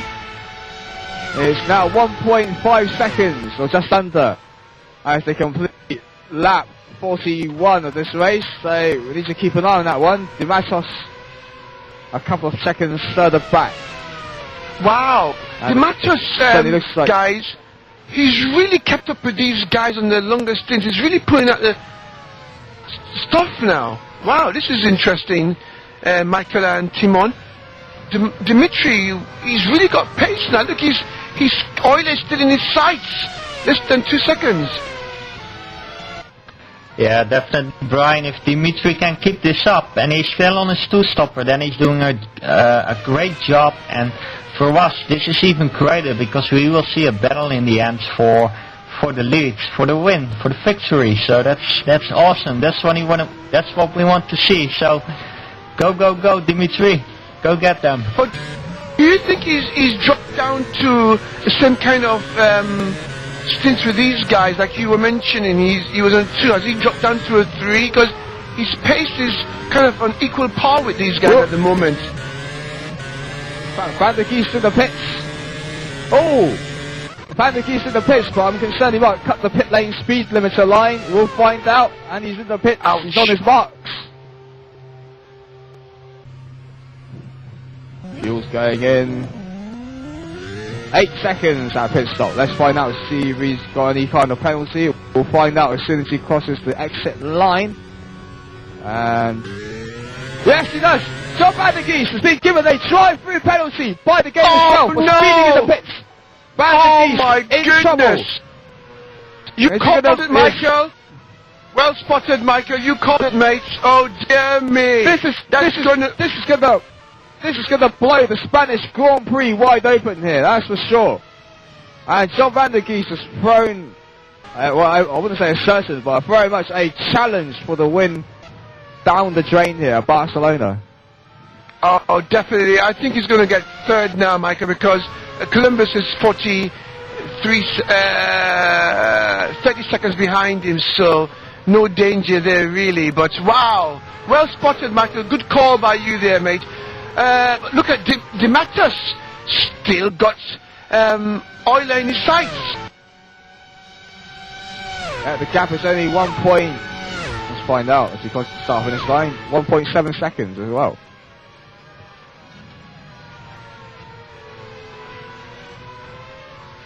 So there's Van der Geest service drive-through penalty this lap. He's sure enough he decides to serve it nice and early. Must not get the line this time, Van Job. Whoa. Wow, that was close. I thought his tyres touched the wall there. And look, De Matos now up to a back marker, which pulls over nicely for the race leaders. But this is interesting now.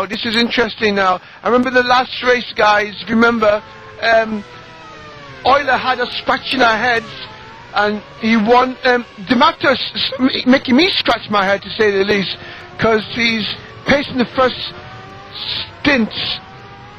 Sorry, guys. Has De Matos made his second stop yet? By the way. Ah, wow. So this is most interesting, guys. And Lucas, oh, I wonder then, guys, has Lucas gone for change to...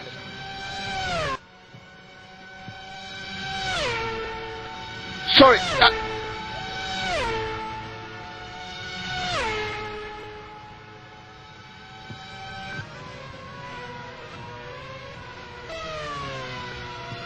2.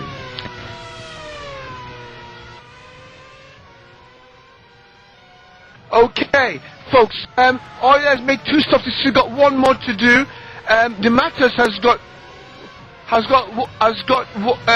1 more to do, but he's on the older rubber now. Euler, who's a fresher, hasn't really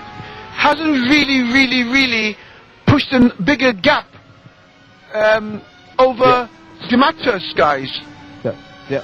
Sorry to punch you there, Brian. We're now looking at a replay of Buatilla overtaking the RC car of Randy Murrow into turn 1, and wow, it was quite challenging. Sold him a dummy. He went to the outside, Murrow went to the inside, and then lightning quick reflexes. Attila cut back on the inside to take him for the racing line into turn 1. So a great move from Buatilla there, the new Tarrant Motorsports Weiss racing driver, and possibly a star in the future. We need to keep an eye on that. That was a great move from Buatilla there, and good to show that. Michael, Euler coming up to a lap, Robert Fix with 21 laps to go.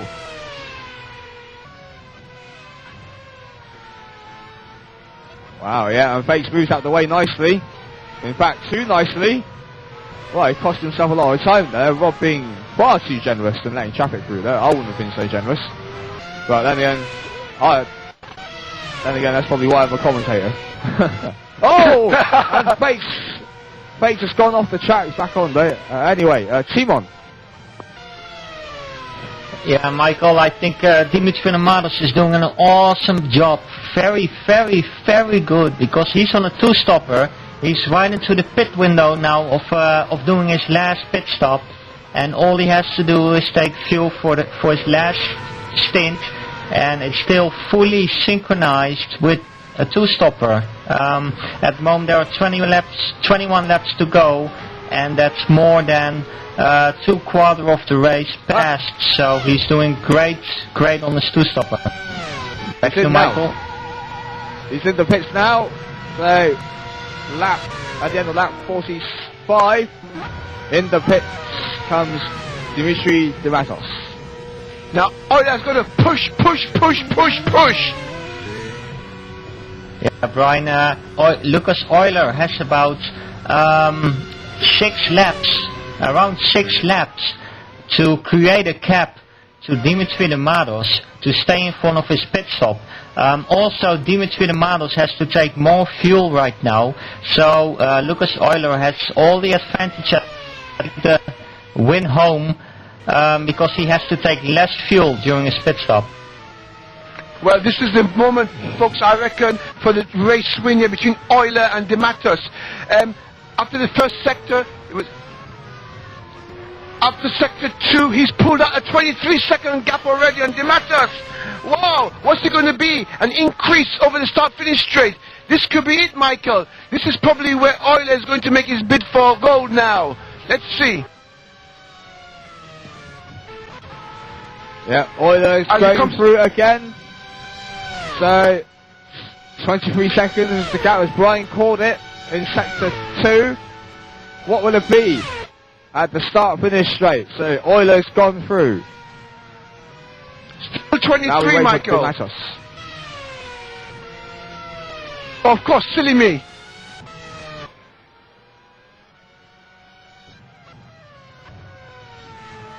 So, Euler crosses the line. Now, it's 23.769 the gap. So, surely that you can get a pit stop done in that time. Well, I think he needs to eke out a bit more just to be on the safe side.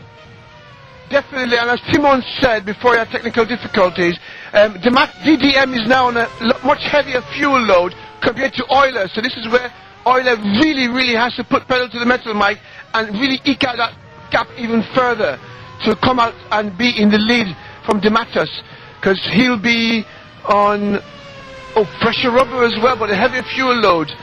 Let's hope we're going to have a grandstand finish to this race, Michael. Between the 2 teammates as well, that'll be very exciting to watch, but no doubt I'm sure Dimitris won't be putting up a serious fight, as he's got a championship to think of and he is leading it, so unlike Lucas, who has some catching up to do. He might be quite happy to give away the 4 points to his teammate, Lucas. Yeah, I understand what you mean, Michael. You might lose the battle, but you're thinking about the whole war itself. So yeah, good tactics for Dimitri Dematos. But let's see how it pans out. We've got a long season ahead of us. So let's see. Oh, still maintaining at 23 seconds. Even he went half a second faster there than Euler from the last lap. So at 23.6 compared to a 23.7, Michael. So Dematos, even on a heavier fuel load, but on fresher rubber, is maintaining the gap. So I'm going to keep an eye on this. But that's but unfortunately for the folks watching, the rest of the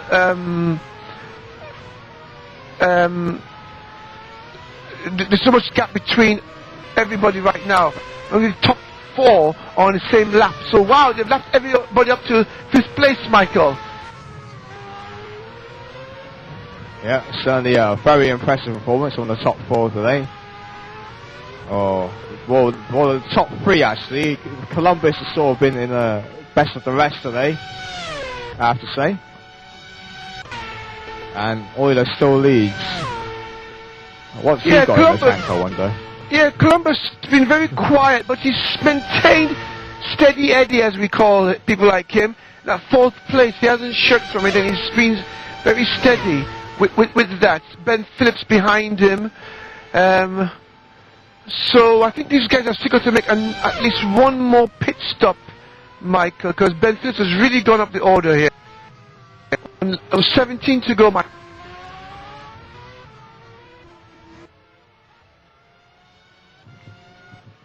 Yeah, and our last man running is Clayton Nelms in 15th place. His teammate Rando Maru in 13th. Now we look at the lone Bracciano car.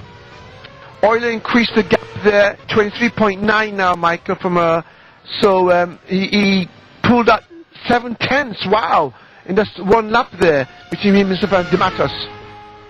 Yeah, and he's into the pits. Euler are racing into the pits.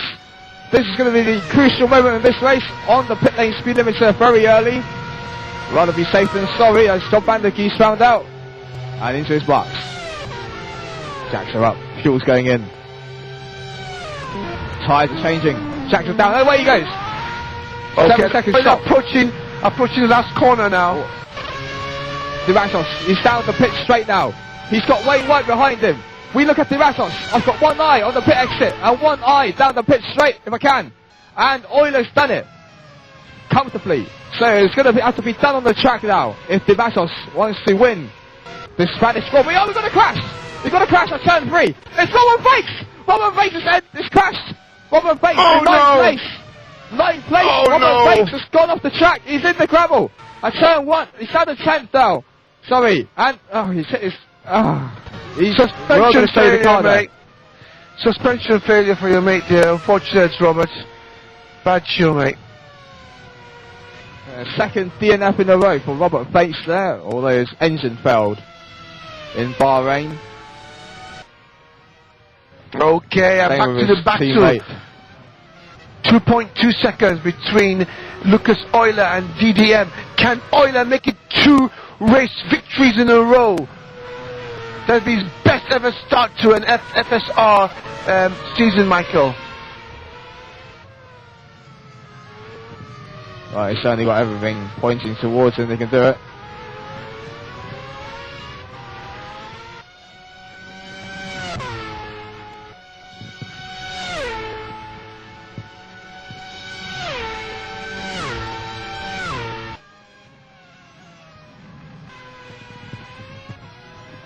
Okay, 2.9. So Michael, Euler's pulled out a little bit more from Dimitri Dematos, but then maybe Dimitri Dematos is going to accept the second place, like you said, and lose the 4 points to his teammate, just to ensure he really, closes the gap slightly by 4 points, but still good haul of points for Dematos again. Third. I just see a replay of Robert Bates there, and looks like he just... it's strange. It looks like he just lost it. coming out of turn 2, I think, and hit the wall. It's obviously very easy to catch the grass on the exit, and he just throws the car into the wall, it does.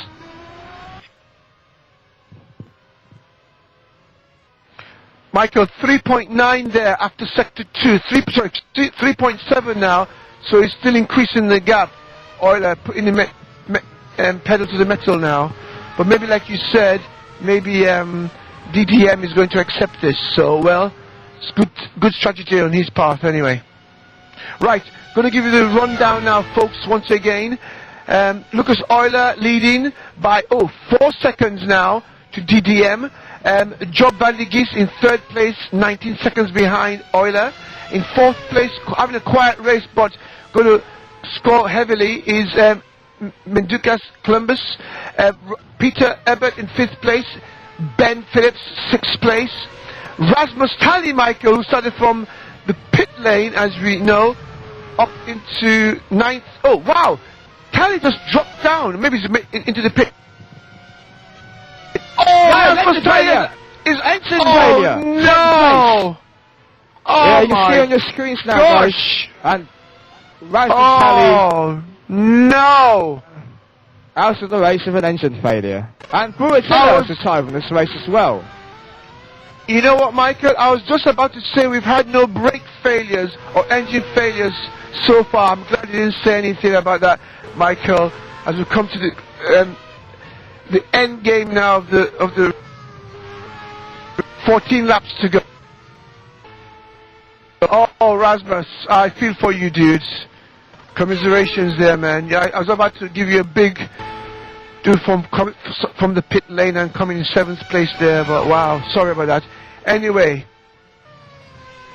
5th place, Ben Phillips. 7th place, Wayne White. Nick Rowland in 8th place. Phil Roberts in 9th place, and Randu Muro in 10th place.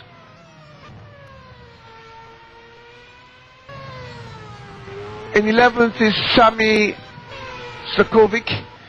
I was going to say in 12th place was Rasmus Tally, but Clayton hasn't overtaken or passed the position yet to be allocated that spot, but Clayton is 3 laps down. So it's a matter of time before.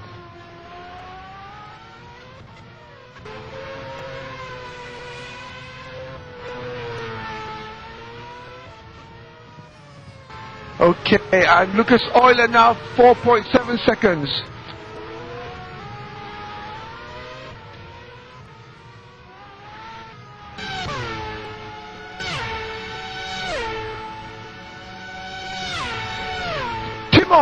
Timon, unfortunately you had a PC crash like Michael Lamb there, but you've just missed some I think the pivotal moment of the race where Euler eked out a 24-second gap and has now and then DeMatteis was closing up to 2 seconds, but now he's pulled away and it's now after first sector 4.5 seconds. So it looks as if Euler is going to probably have his second race victory in a way, his best start to season here at FSR. Timon. Yeah, Brian, I fully agree with you. I think you said it all right there. Lucas Euler flew away at the beginning of the race. He took the lead of Job van der Geest. He overtook him, and he's pacing down so good at the moment, really throughout all of the race.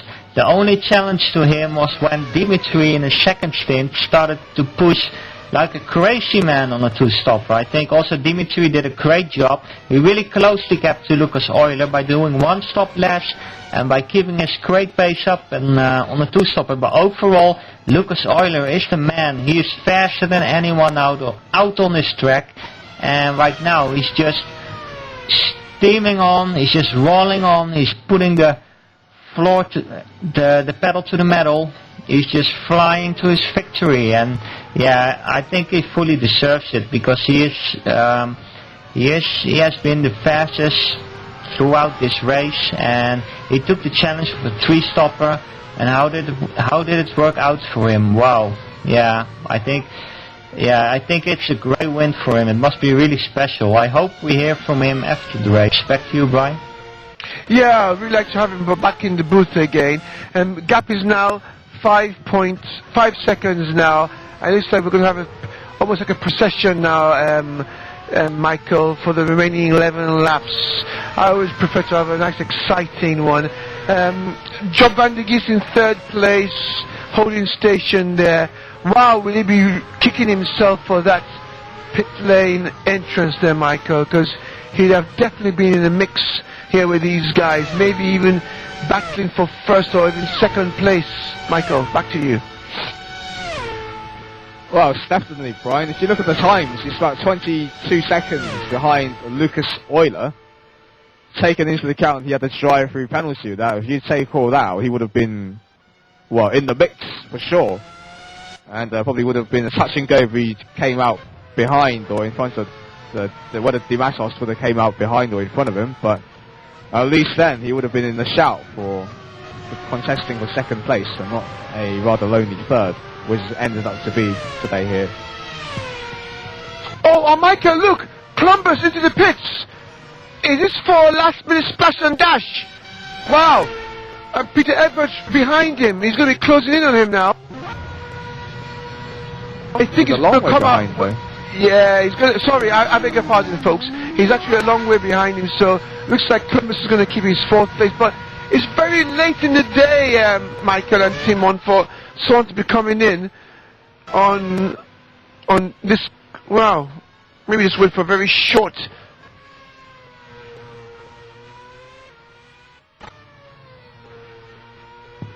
I'm hearing Van der Geest has spun somewhere. Oh, he's back. That was, he spun at the last chicane, I'm hearing, but he's back on the track, so no real harm done.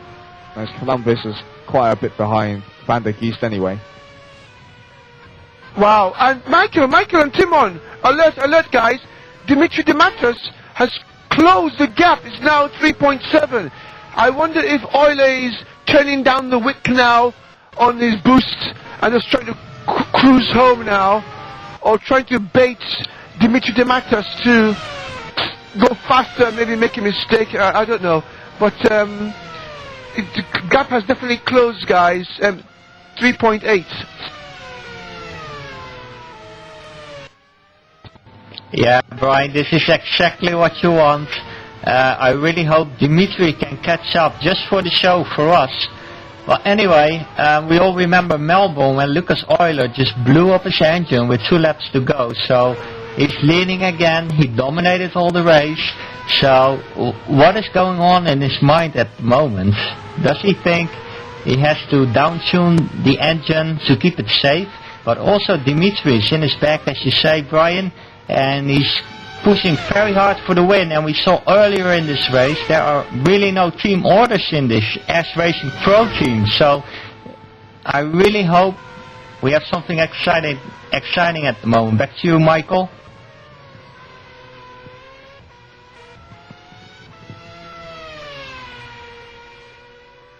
Thanks, Simon. The gap's now 3.5 seconds with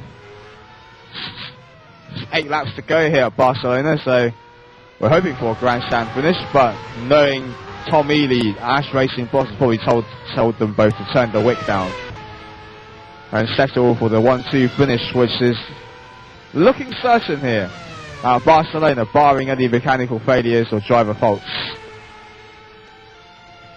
And, well, the pace is like this in World Series Pro, then it's certainly going to be very exciting for the World Series Ace and WC races tomorrow, I suspect, Simon, which you'll be taking part yourself. Yeah, Michael, like last...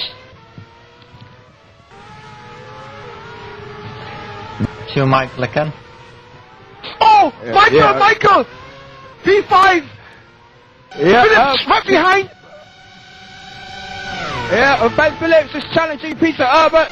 Down the pitch straight, the race leader is actually being held up by this as they're Oh, and Ben Phillips, wow, gentleman driving there. Is that the race leader through? Will Peter Herbert be so kind?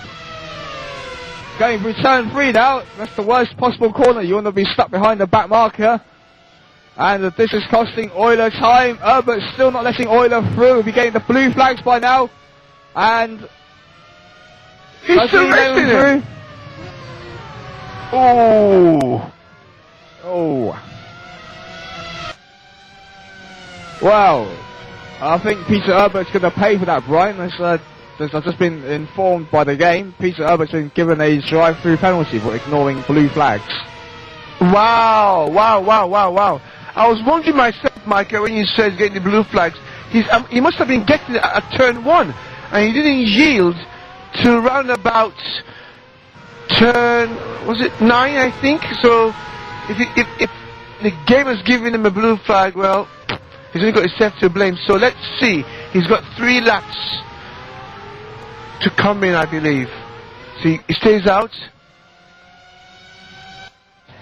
Yeah, Brian, I think he's going to drop down to P7, so that certainly will be a big blow for him to lose 2 places.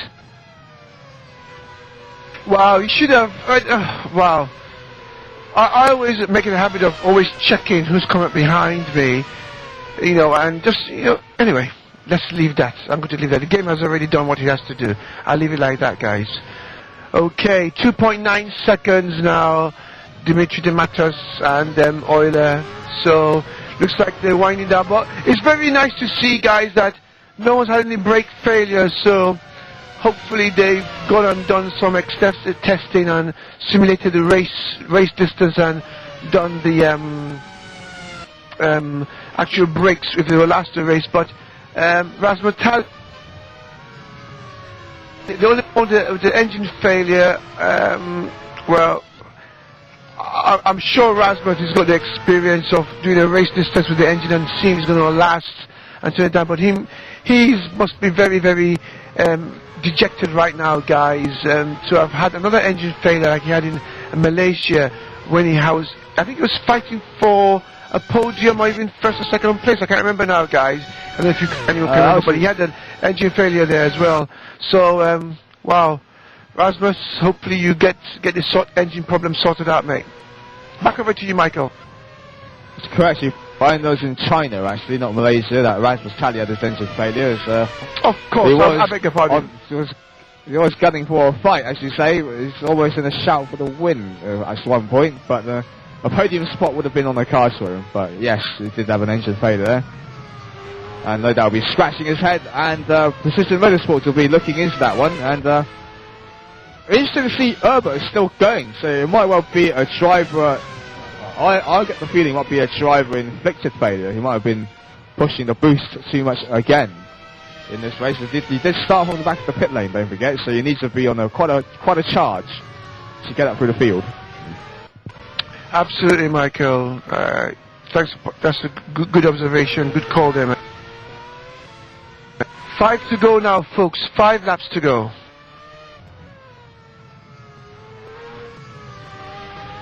Well, sorry folks, we're going to be processional, I reckon, unless something dramatic happens in the last remaining 5 laps. But going to give you the rundown again. Top 10, Euler, DDM, Joe van der Gees, Columbus, Egbert, Phillips, White, Roberts, Roland, Skowski, Muru, and rounding up 3 laps behind is Clayton.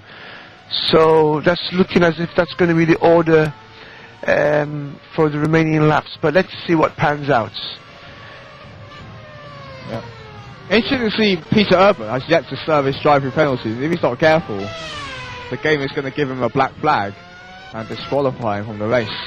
So I'm fairly sure he's coming up very close to his 3 laps to do the penalty, otherwise it's going to be a black flag. Get out of the car, you naughty boy. You'll be getting a precision spanking later on by your team boss. Am I correct in saying, guys, that the fastest lap is done by Mendukas Columbus, 17.0? That's a phenomenal pace, guys. It's a pity he couldn't keep that consistently throughout the race. I reckon that's why he pitted late, Brian, for the splash and dash. This car would have been very, very light with brand spanking new tyres in the closing stages of the race, and he had time to do it, and he went out and done it. That's what my thoughts are on that.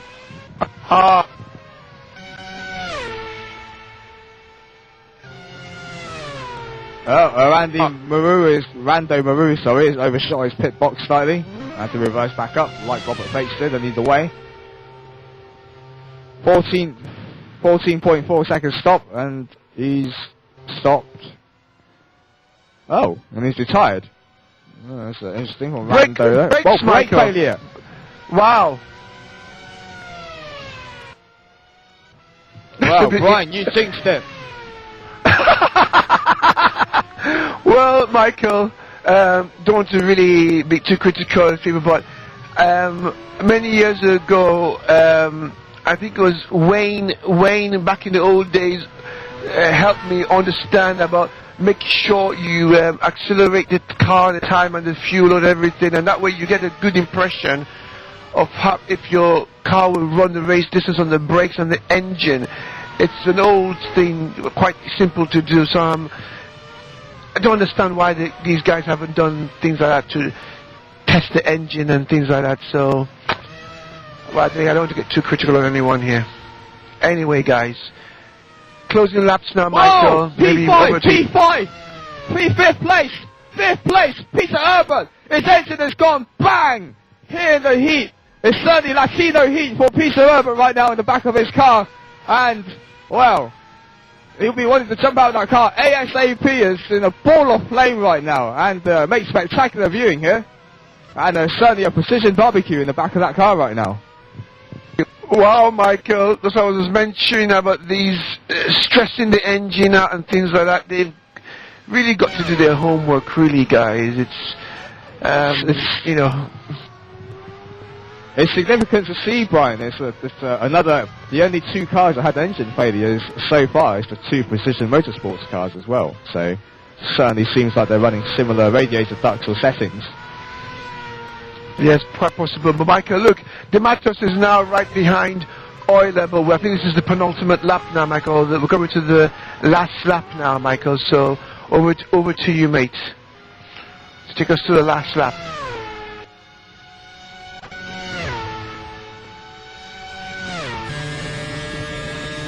Thank you, Brian. Well, so if Herbert did have a drive-through penalty for blocking Euler, then I think the engine failure does more of a job than the drive-through does. So we're on the final lap of this Spanish Grand Prix now. 2.3 seconds separates Euler and De Matos. And it's going to be an Ash Racing 1-2 here, barring any last lap mayhem here. And Euler really does look like he's got his driving skills together for 2009, and certainly a strong package and team in Ash Racing for World Series Pro. Although Lucas Euler does drive for the Pro Drive team, maybe Tom Ely might be looking to reshuffle the driver lineups, who knows? But as Euler negotiates turn 10, 11, 12, over to turn 13, the Mickey Mouse chicane. And I'm being told that Euler is now being promoted to the main team. I'm being informed by one of my team members. So out of the final corner he comes. Lucas Euler really stamping his authority, having been promoted to the main team. And he wins the Spanish Grand Prix from his teammate Dimitri De Matos by 1.767 seconds. Ash Racing 1-2. Tom Ely will be celebrating delight tonight, no doubt, with his Chinese girlfriend, Hannah. And now we wait for Job van der Geest, who is quite a few seconds behind. He's only negotiating the final chicane now. See on your screens now. No doubt he'll be kicking himself after this race, and thinking what could have been if he didn't make that mistake in the pit entry and cost him a drive-through penalty. He takes third and fourth. Now we wait for Columbus.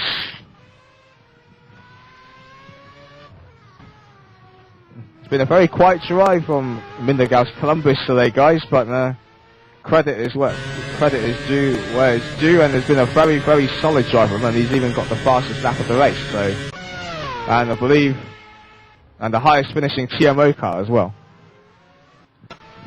Yeah, Michael, someone I totally forgot to mention, Marcus Hoffman. What happened to him? We didn't see him today, but maybe that's something we can talk about later on. It's a pity he's missed here, but he's lost some valuable points. But congratulations to the top three. I think one of us called it Michael, but we got the wrong order, so to speak. Van der Geest could have really challenged for the lead. Definitely in second place, but a good haul. Timon, what's your thoughts right now, mate? Yeah, Brian, I think Lucas did a great job. He really claimed this victory, and he deserved it all the way. Dimitri, he is miles ahead in championship. And what he did right now, he got another P2. Dave Carr-Smith did not finish, and he's extending his lead to great margins now. So he's definitely the main favorite of the Pro Championship at the moment. And I think even though he didn't win, he will be very pleased. Job van der Geest, before the race he said, this was the worst preparation ever for me. So, and he still got a podium, so he must be really excited. And lastly, Columbus, he really did a great job. He was out there in P4, P5 the whole race, and he got it in the end. So, many credits to him also. Yeah, definitely agree with you there. So, wow, 2 on the road for Euler. Can he do it again in Monaco? I think we're just waiting for the guys to finish coming up, and hopefully we get some interviews with these guys.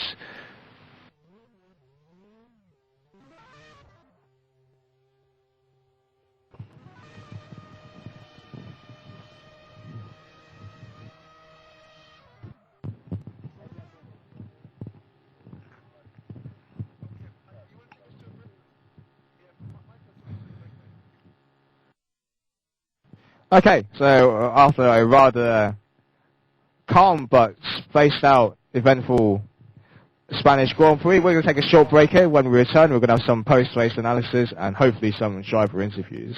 We'll be back in a few moments.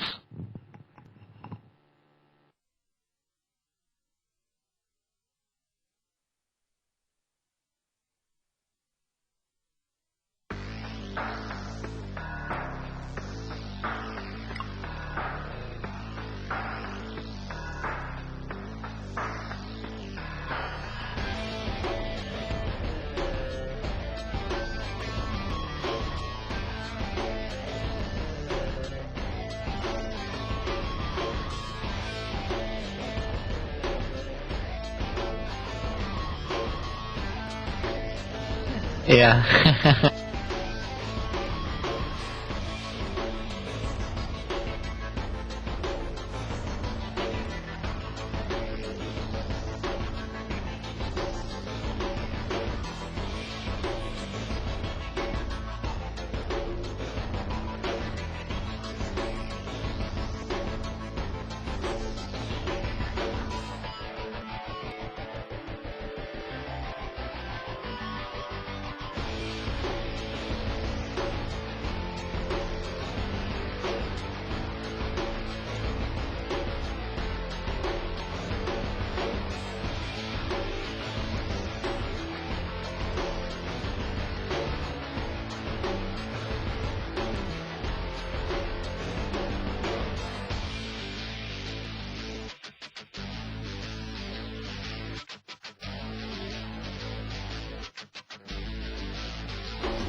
Okay, welcome back to Spain, where you just saw a dramatic end to some of the drivers in that race, and the Ash Racing 1-2, which Tom Ely is very pleased about, having just spoken to him briefly. And, unfortunately we can't seem to find the top three, as all their microphones are conveniently broken. But anyway, we found Sammy Zakowski, one of the Barcelona drivers, and, well, Sammy, how was that race for you? We saw big complaints about lag at the start, and what are your thoughts on that? Yeah, actually, I was coming on about at the exit.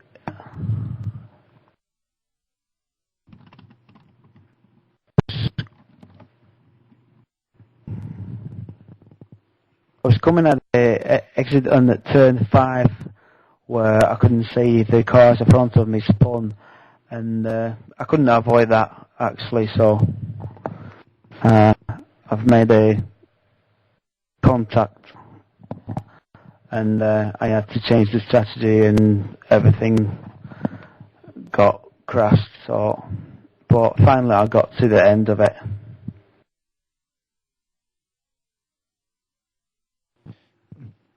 Thanks very much, Sammy, and hopefully things will be better for you in the next race. And we also found Phil Roberts of Formula Racing Organisation, who had a strong finish, strong qualifying, and a strong finish as well, up in the points, and he got to the end. So Phil, first of all, how was that race for you then? And how was the start, especially with the reports of lag? First start was a disaster. Because of the lag, I got hit and a barrel rolled. Thankfully, they restarted the race after that. But the second restart, very clean, and made it through up, and was then following straight behind Rob, my teammate, straight into the sort of back section of the first lap. So I was very happy with the start. And I had some good battles with some of the Torrent Motorsport guys early on, and then towards the end of the race just kept it nice and clean and managed to come home well inside the point. That's great to hear. And it seemed that so throughout the testing, did you and the teammates seem a lot happier, having spoken to you earlier the week, with the way things have gone this week, in terms of testing and how you like the car to handle? Yeah, to be honest with you, this was the first track that we thought we might be sort of competitive at, and we don't really like the first sort of Tilke style race circuits, and we were just waiting to get back into Europe and onto some nice flowing circuits like here at Barcelona. And we also found some really good stuff during testing, and the 2 weeks of testing before this helped us out greatly, and surprising how close to the pace we actually were coming up, seeing as the last few races we've been right at the back of the grid. Yeah, and obviously the team would like to go forward, like any of the team. What are your hopes and prospects for the Monaco Grand Prix in 2 weeks? Personally, I really enjoy Monaco. I'm going to have to put a lot of testing in though, just to make sure I'm keeping it out the walls. But to be honest, it's not looking to be one of our strongest races. Hopefully we'll be up there in similar position we are at the moment. And if we can get a points finish again, it'll be very good. And then looking on to more similar circuits to Barcelona leading after that.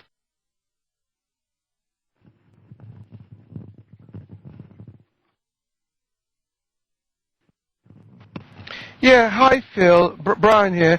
Just a quick one. Could you just give the listeners and viewers just a very brief resume of your online career, what brought you up to FSR and previous experience? If you just try and keep it brief. Cheers. Yeah, certainly. I mean, I've been sim racing for probably just over nearly 3 years now. Started in a league called F1CS. Started in the GP2 league before making my way up into Formula 1 in that. Also worked in digital racing and Pro F1R, and also do the GRC on a Monday night, which is all good fun competitive racing. Also dabbled in a few things like endurance and so on, but then decided that I'd give FSR a go over the summer. Managed to fall into the Fro team, which is a very good team, a very strong sort of team atmosphere and good team leader and so on. I'm happy to be here now and happy to be in the points in Pro. Well, welcome Phil. I hope you have much more better results as the season progresses. Nice speaking to you, mate. Michael, any more questions?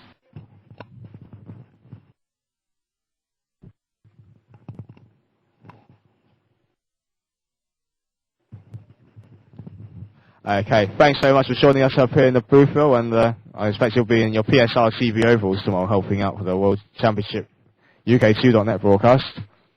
And well done on your strong finish tonight. Yeah, thanks Mike. Possibly be around in the pit lane tomorrow to give some comments during the race. We'll see how my day goes tomorrow. Likewise. Anyway, I'd like to ask my co-commentators for any of the final thoughts on today's race, starting with Brian.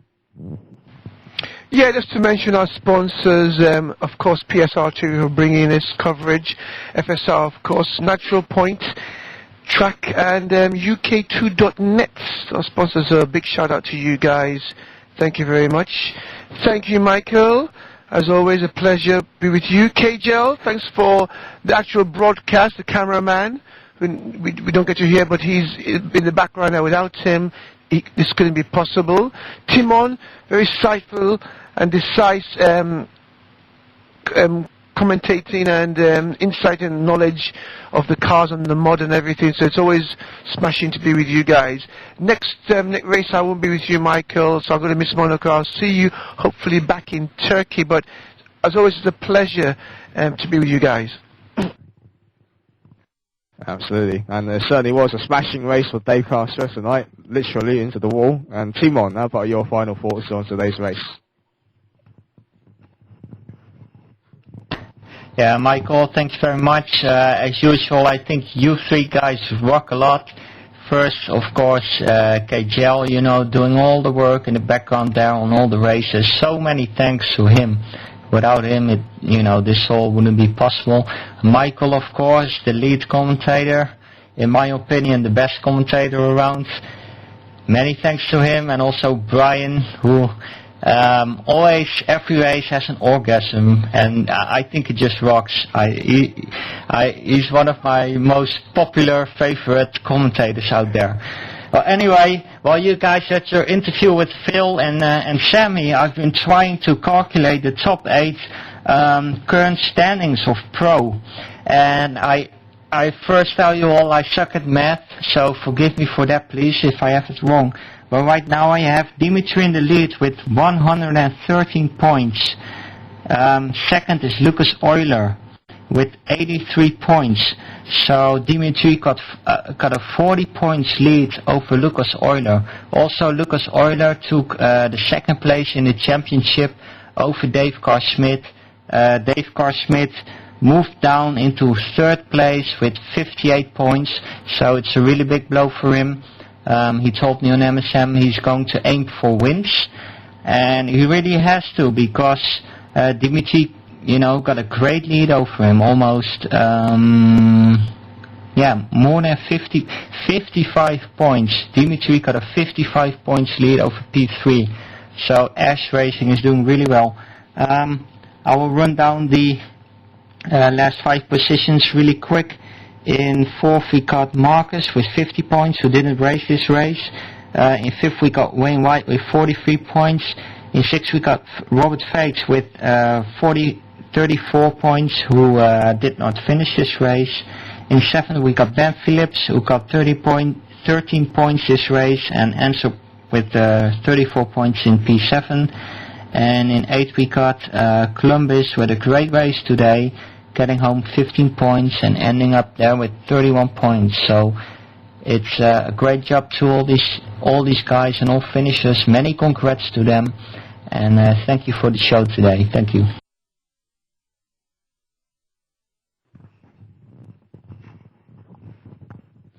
Thank you for the kind words, Simon.